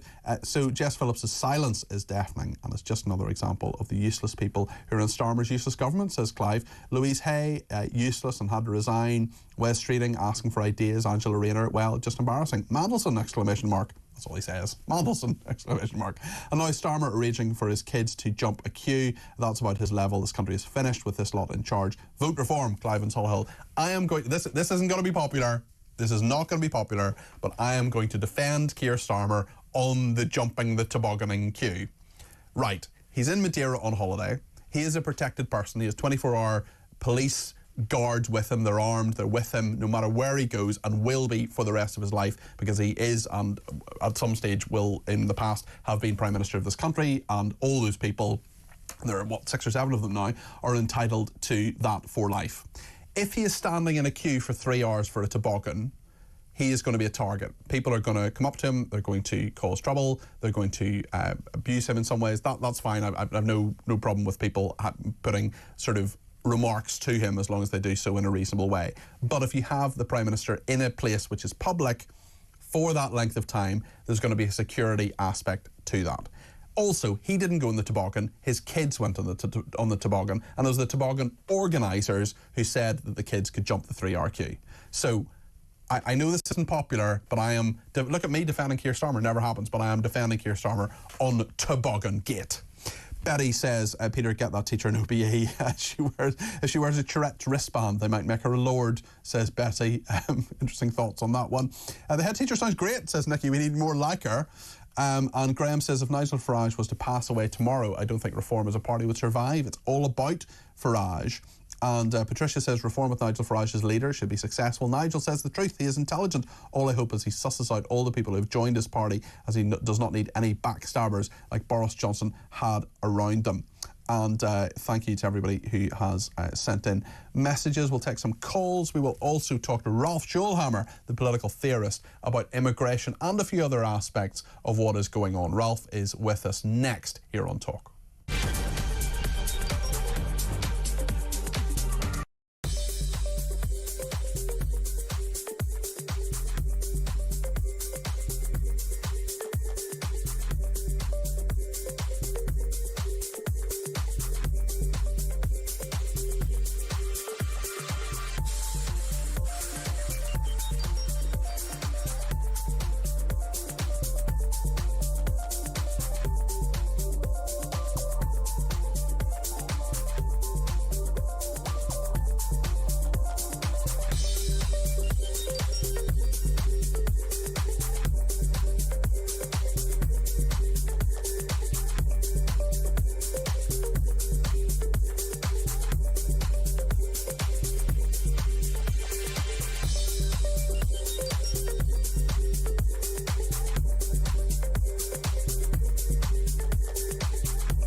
across the UK. On DAB+, on YouTube, on the app, on your mobile. The home of common sense. This is Talk. Well, I've been doing this for about 4 years now, and I can tell you that there are a few guests that are more popular than my next one. Ralph Schulhammer, who's a political theorist. He is an academic at Weber University in Vienna. He joins me now, and we're going to talk immigration. Ralph, thank you for joining me. And there is some interesting thoughts today about Sweden recording the lowest number of asylum applications since 1997, a huge crackdown in the wake of spiralling gang crime. The immigration ministers blame migrants themselves on their failure to immigrate. I wonder, in regard to the United Kingdom, what lessons do you think we can learn from this? Well, there's an old saying, right? I think it was by Winston Churchill, said the United States always make the right choice after they exhausted all the alternatives. But I think that is even more true for the Scandinavian countries. Contrary to popular belief, right, the Scandinavian countries are not this kind of socialist welfare paradise. They were in the 70s and 80s. But of course, once the bill came due, they enacted very sincere reforms. And I think we see the same happening now in the field of migration. I mean, the laws that the Swedish government has passed in the recent weeks, I have to admit, are quite amazing, right? From restrictions on family reunification, kind of less financial support for migrant families. So they really try to discourage immigration to Sweden. And if we look at the numbers, it's working, which, by the way, tells you that very often in the migration debate, when politicians say we can't do anything, the truth is they don't want to do anything, because as Sweden is currently showing, if you want to do something, you can do something. Yes, and they do, in a relatively short space of time, seem to have acted on this, and there do seem to be good results. And within the EU and within the ECHR, and those are two ways in which we were told, certainly in this country, that when we Brexited, we would take back control of our borders. That clearly hasn't happened. I'd love someone to make that argument. I just don't think that has happened at all. But now the argument in the UK, anyway, has moved to the ECHR, but Sweden, which is within the European Convention on Human Rights, has managed to do this as well. Could Britain do the same, or is the fact that the ECHR is within our laws, it's sort of embedded within the laws, would that stop us doing what Sweden is doing? No, of course Britain could. I mean, the problem with Brexit was always that Brexit was, if you want, the vote of the people, but the politicians and the status quo elite, as I like to call them, put their fingers in the ears and said, nah, we can't hear you. And the problem in Britain has always been that if the political class wants to pursue a certain policy and ignore what the people want them to do, then it doesn't matter if you're part of the European Union or not. Remember, people, we had this conversation in the past about net zero. Right? There is no point in leaving the EU because of net zero policies if then the British government after Brexit is doubling down on even more insane net zero policies like it does now under Ed Miliband. And of course, the same is true with migration. If you say we leave the European Union, but we keep idiotic migration policies, nothing is going to change. The problem with Brexit was always that the promise that was behind it was never fulfilled. But as you correctly pointed out, yeah, there's plenty that the UK could do. I think this idea when politicians say, we signed a piece of paper in the 1960s and there is nothing we can do, it's just ridiculous. If you really can't do anything, then you have to change or renegotiate the treaties, or you have to leave certain treaties. By the way, I don't want to use him as the overall role model, but in one sense, Donald Trump was absolutely right. There are institutions, if they no longer live up to their expectations, whether it's the World Health Organization or other things, you can leave them, right? Well, you've got to do what's in the national interest, and just because you've been part of an institution for a long time doesn't necessarily mean that you have to continue to do so. I want to talk about rape gangs, grooming gangs, as they're sometimes called in the UK. I know we've discussed this before, but just before we do, I want to play a voice note. 0344 499 1000 is the way to send it in. Linda has sent me this on grooming gangs, on rape gangs, and then I will get Ralph's reaction to this story. Let's hear what Linda has to say. Hi, Peter. So in relation to an inquiry for the grooming scandals, I just think, what do inquiries actually achieve? Like, looking back through history, they take a lot of time, a lot of resources. Nothing seems to get implemented in the meantime because everyone says that they're waiting for the results of the inquiry. What I'd rather see is direct action now, looking at services. We know that not just with grooming gangs, but social services services doesn't appear to be fit for purpose in a lot of places. So that's what we need to be focusing on, I believe. From Linda in London. Linda, thank you for that. Really interesting. And Ralph, you'll be familiar, as I know you follow politics very closely in this country, as well as many others as well, that there is a controversy. The Safeguarding Minister, a Home Office Minister, has denied Oldham Council's request for an inquiry, a national inquiry into what has happened there. We've had inquiries in various other places like Telford, for example, Rotherham as well. But this problem with organised rape gangs, raping young women, often with Pakistani Muslim ethnicity in this country anyway, we know that that is a big, big issue. And I just wonder if you could paint a picture for us a little bit across Europe in terms of what is happening and how other countries are actually dealing with this, or perhaps not dealing with this, because we know that this is completely antithetical to the law and indeed British culture itself. Oh, yeah, you're absolutely right. And I'm very glad what you did there, Peter, because I think language matters. And I think using the term grooming is a little bit too euphemistic for my taste. I mean, these were gang rapes. I think that's the term we should use. Like, these were rape gangs. Like, grooming sounds almost, given what we know now, given the court documents we've seen also from 2013, what happened to these girls was not that, somebody was grooming them into consensual sex. I mean, this was, there was blackmail, there was violence, there was force. This is an absolute crime, a tragedy, a travesty. And I have to admit, in some instances, what we know now, the British state, and I come to continental Europe in a second, colluded with, and I have no other term for this, with evil. Right? Whether it was trying to cover it up, whether it was downplaying it, whatever you want to call it, this has been going on for 15 years. And the state turned their back on those girls. And we see the same in continental Europe. I looked up the numbers. In Germany in 2023, you had over 700 gang rapes. This is a category of crime that did not exist in Germany until 5-10 years ago, right? Did you have this happen on occasion, very rarely, as a shocking crime? Yes. But having basically 2 gang rapes a day over an entire year, that did not happen. And as you also mentioned, Peter, we have to look the facts straight in the face. There is an absolutely disproportional involvement of men with a migrant background, and very often that migrant background hails from, let's call it, the Muslim parts of the world. Again, I know people always say, ooh, you can't say this, you shouldn't say this. But these are the facts. I'm very sorry about it. I wish it wouldn't happen in the first place. But there seems to be a very strong correlation. If you have migration from, particularly male migration, from a specific part of the world, you get these kinds of crimes that in other countries, by the way, the same is true in Sweden, the country we talked about before, that did not happen. And now Stockholm, I know the Swedes changed the way in which they categorize rape. But nonetheless, like, this has gone up and up and up all over Europe. Ayaan Hirsi Ali has written an entire book on the topic. It's absolutely horrific. And I have to admit, the establishment, being so terrified to admit that the multicultural experiment has failed, is still turning a blind eye onto this. It's very frustrating, I have to say. Ralph, thank you very much indeed. That's Ralph Schulhammer. Ralph, will you be in the UK soon? Will you be coming to see us again? Well, if this is an invitation, I'll definitely stop by. Absolutely. Consider it. You're Ralph. You're a pig. You're a permanently invited guest to this studio. Permanently invited guest. You're very welcome anytime. And there's a lot of love for you, including from Sue in Essex, who says, I love it when Ralph comes on talkTV. So clever and so much common sense. Absolutely agree with that. On rape gangs, Sue says no to an inquiry, state to Nuremberg-style court cases. Thank you also to everyone who has been in touch on this. And Brittany in the USA has sent a lovely message. I'm not going to read it out because that would be a little bit self-indulgent, but she has said many nice things about that. And Brittany, if you're going to send those messages, you can hit me, baby, one more time, anytime. Stay with us here on Talk.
nonsense. It really is. And her whole thing, she's trying to create something and then turn it into something that it isn't. She's sort of very, very strange. We're not in the pursuit of perfection. We're in the pursuit of joy. Yeah, joy. I mean, it's so... Surely she should just admit it. She's in the pursuit of money, isn't she? Isn't that what she's up in pursuit of? Yeah, she's after Gwyneth Paltrow's place, who makes as much money from what she does. Yeah.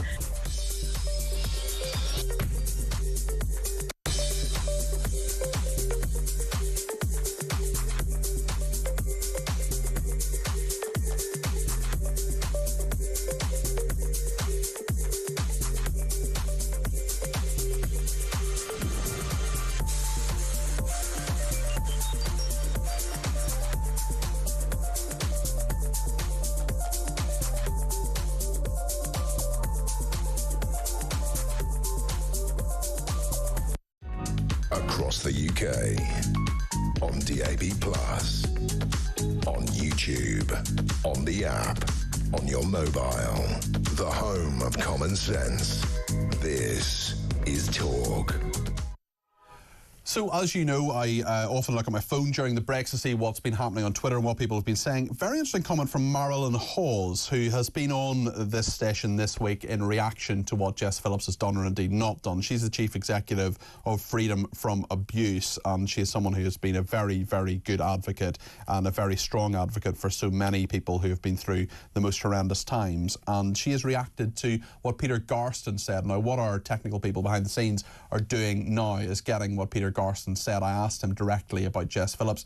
Does he believe she is a hypocrite? Is it too much to say that? Is that a fair thing? His reaction to that was very, very interesting. And if you missed the interview, which was about 45 minutes ago, you can go very shortly to our Twitter channel at talkTV to see a clip of what Peter Garston said. But Marilyn has responded to it, interestingly, on Twitter and says, well said, Peter Garston. I've known Peter a long time. He's one of my ambassadors. He's a total gent. So I say Jess Phillips is a hypocrite. She's done a full turn, a full 180 on what she said in the past. Or I'll say Keir Starmer is a Marxist, his control freak. She sold her soul. That is from Marilyn Hawes' Twitter account. I'm going to ask Marilyn on tomorrow on my show in the morning. I've been in touch with my producer tomorrow to ask her to come on to expand on those thoughts a little bit, perhaps to react to what Peter Garston said. We'll maybe play a bit more of that interview. Maybe if you missed it, I'm on tomorrow between 10 and 12:30. So we'll see if Marilyn has the time to come on in the morning. Thank you to everybody else who has been in touch about lots of other issues as well. And this person says, Peter, you're delusional over Starmer not queuing. Princess Diana queued at the water park with her sons. I mean, that was some time ago. And, well, listen, the IRA were around at that stage and the threats were very, very big. I mean, they're still around now, but they're not going around killing royals anymore. But yeah, I mean, I'm going to be on Keir Starmer's side on this. You take the advice of the security officers. I worked with them in two separate roles. I was at the Home Office, I was at the Northern Ireland office, and we had those security officers, the police officers, they're part of a grouping called the Royalty and Specialist Protection Branch of the Metropolitan Police. They're good guys and women as well. And if they tell you, you know, and also it was the tobogganing people, it was the tobogganing organisers who said Keir Starmer's kids could go first. I'm on Keir Starmer's side of this, which isn't something I say very often. I'm certainly not on a side when it comes to the rape gangs and that controversy. Migration, another big issue that we're talking about today, and I know Chris in London wants to get his thoughts on the air on that. Chris, you're very welcome to the programme. Thanks for giving me a ring on 0344 499 1000. What would you like to say? First of all, Happy New Year. Happy New Year, Chris. Despite everything that's going on, and I do agree with you with Starmer. I'm ex-military and did some personal training as well, so you're absolutely right. They would have organised that. He didn't ask to go to the front of the queue. Now, migration. First of all, this is a hard figure to swallow because you've got to understand. The rule, I think it's rule 7, where if it's against the national interest or it's national security, you can the ECHR will overturn the right to a family life. Yeah. The fact is that 23% of those appeals that go to the ECHR are not defended by the Home Office.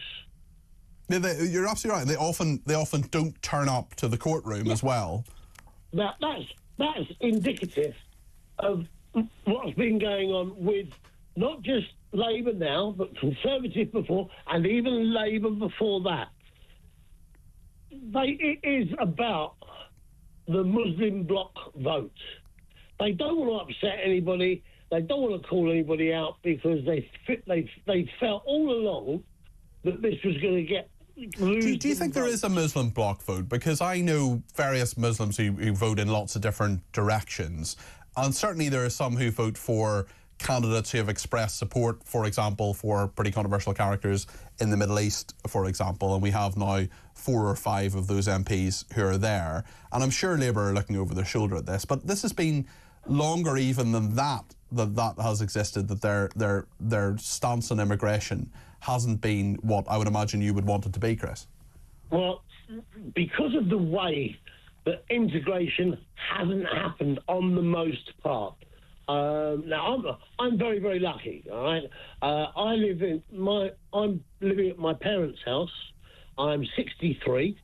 I'm here because I looked after my father. He passed away 18 months ago, and I'm now looking after my mother, who's bedbound with Parkinson's. But they've had this house for 54 years. Mm-hmm. And when we moved here, the whole street was English. Mm-hmm. There wasn't a dark face anywhere. Now... Well, there are people who, of course, who can be English who aren't white. Yeah, of course. Yeah, I'm sorry, I'm making a comment that it was just...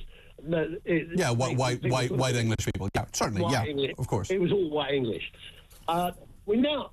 I've got, living opposite me, I've got my friend Samir, who is an Iraqi refugee who managed to get out of Iraq with his family. Right opposite me is another white English family. Then next door to them is Nadine, that's Indian. Next door to her is Ifti, who is Pakistani. Next door, but one on my side of the road, they're South African. Next door to me are Russian Jews. What sounds good to me, Chris, is that unlike a lot of people in London, you seem to actually know your neighbours and care about them as well. Yeah, we do. We have a little community here. We have barbecues during the summer. Everybody comes over to everybody's house. Everybody switches, gives Christmas cards for Eid. It's what it's supposed to have been. Yeah. But when you look at the majority, all right, when you look at places like Luton, when you look at Tower Hamlets, when you get these blocks of one type of immigrant, if you like, you've got many that don't speak English. They don't understand what the voting system is. They're quite happy to give their so-called community leaders or people that talk to them, then like the friends, oh yes, I'll help you do this. Yeah. And there are many problems around that. Chris, I'd love to talk to you more. Will you maybe give me a ring over the weekend, because we've just got to end it there, because I just got to talk to James Max, but I'd love to talk to you more because you make some really, really good points. Just before we talk to James, just one more message from Tony in Kent. At the very least, Jess Phillips should be on the media to explain her decision. Perhaps the fact that she has not yet done that sends a message that she's already ashamed of herself. Jess Phillips, if you're watching, very welcome. Come on this programme. I'm on tomorrow. I'm on Sunday. I'd love to know your thinking behind this decision on Oldham. I'm sure that and many other issues are coming up on James Max's programme between 7 and 10. Oh, yes, they are. Very good evening to you. Hello there. Yeah, hi. So, of course, we're going to continue that conversation about this grooming gang story that simply won't go away. And the reason that it won't go away is because there are so many different elements. So we'll be picking apart those elements and looking into them. And also, we will be talking about Elon Musk, who continues to give his views and thoughts. I love these people who say, he's American, he shouldn't give his views on the UK. It's like, well, we have quite a lot of views in America. I've never been to Afghanistan, but I've got some views in Afghanistan. Exactly. He should be perfectly allowed to do so. And also, the thing is, he does own X. So, I mean, if he wants to, opine. He said in an X yesterday, he said, only reform can save Britain. So, I want to find out tonight, by the way, what do we need saving from? So, we'll be opening up the phone lines and having a conversation about that. Also, we'll be looking into immigration.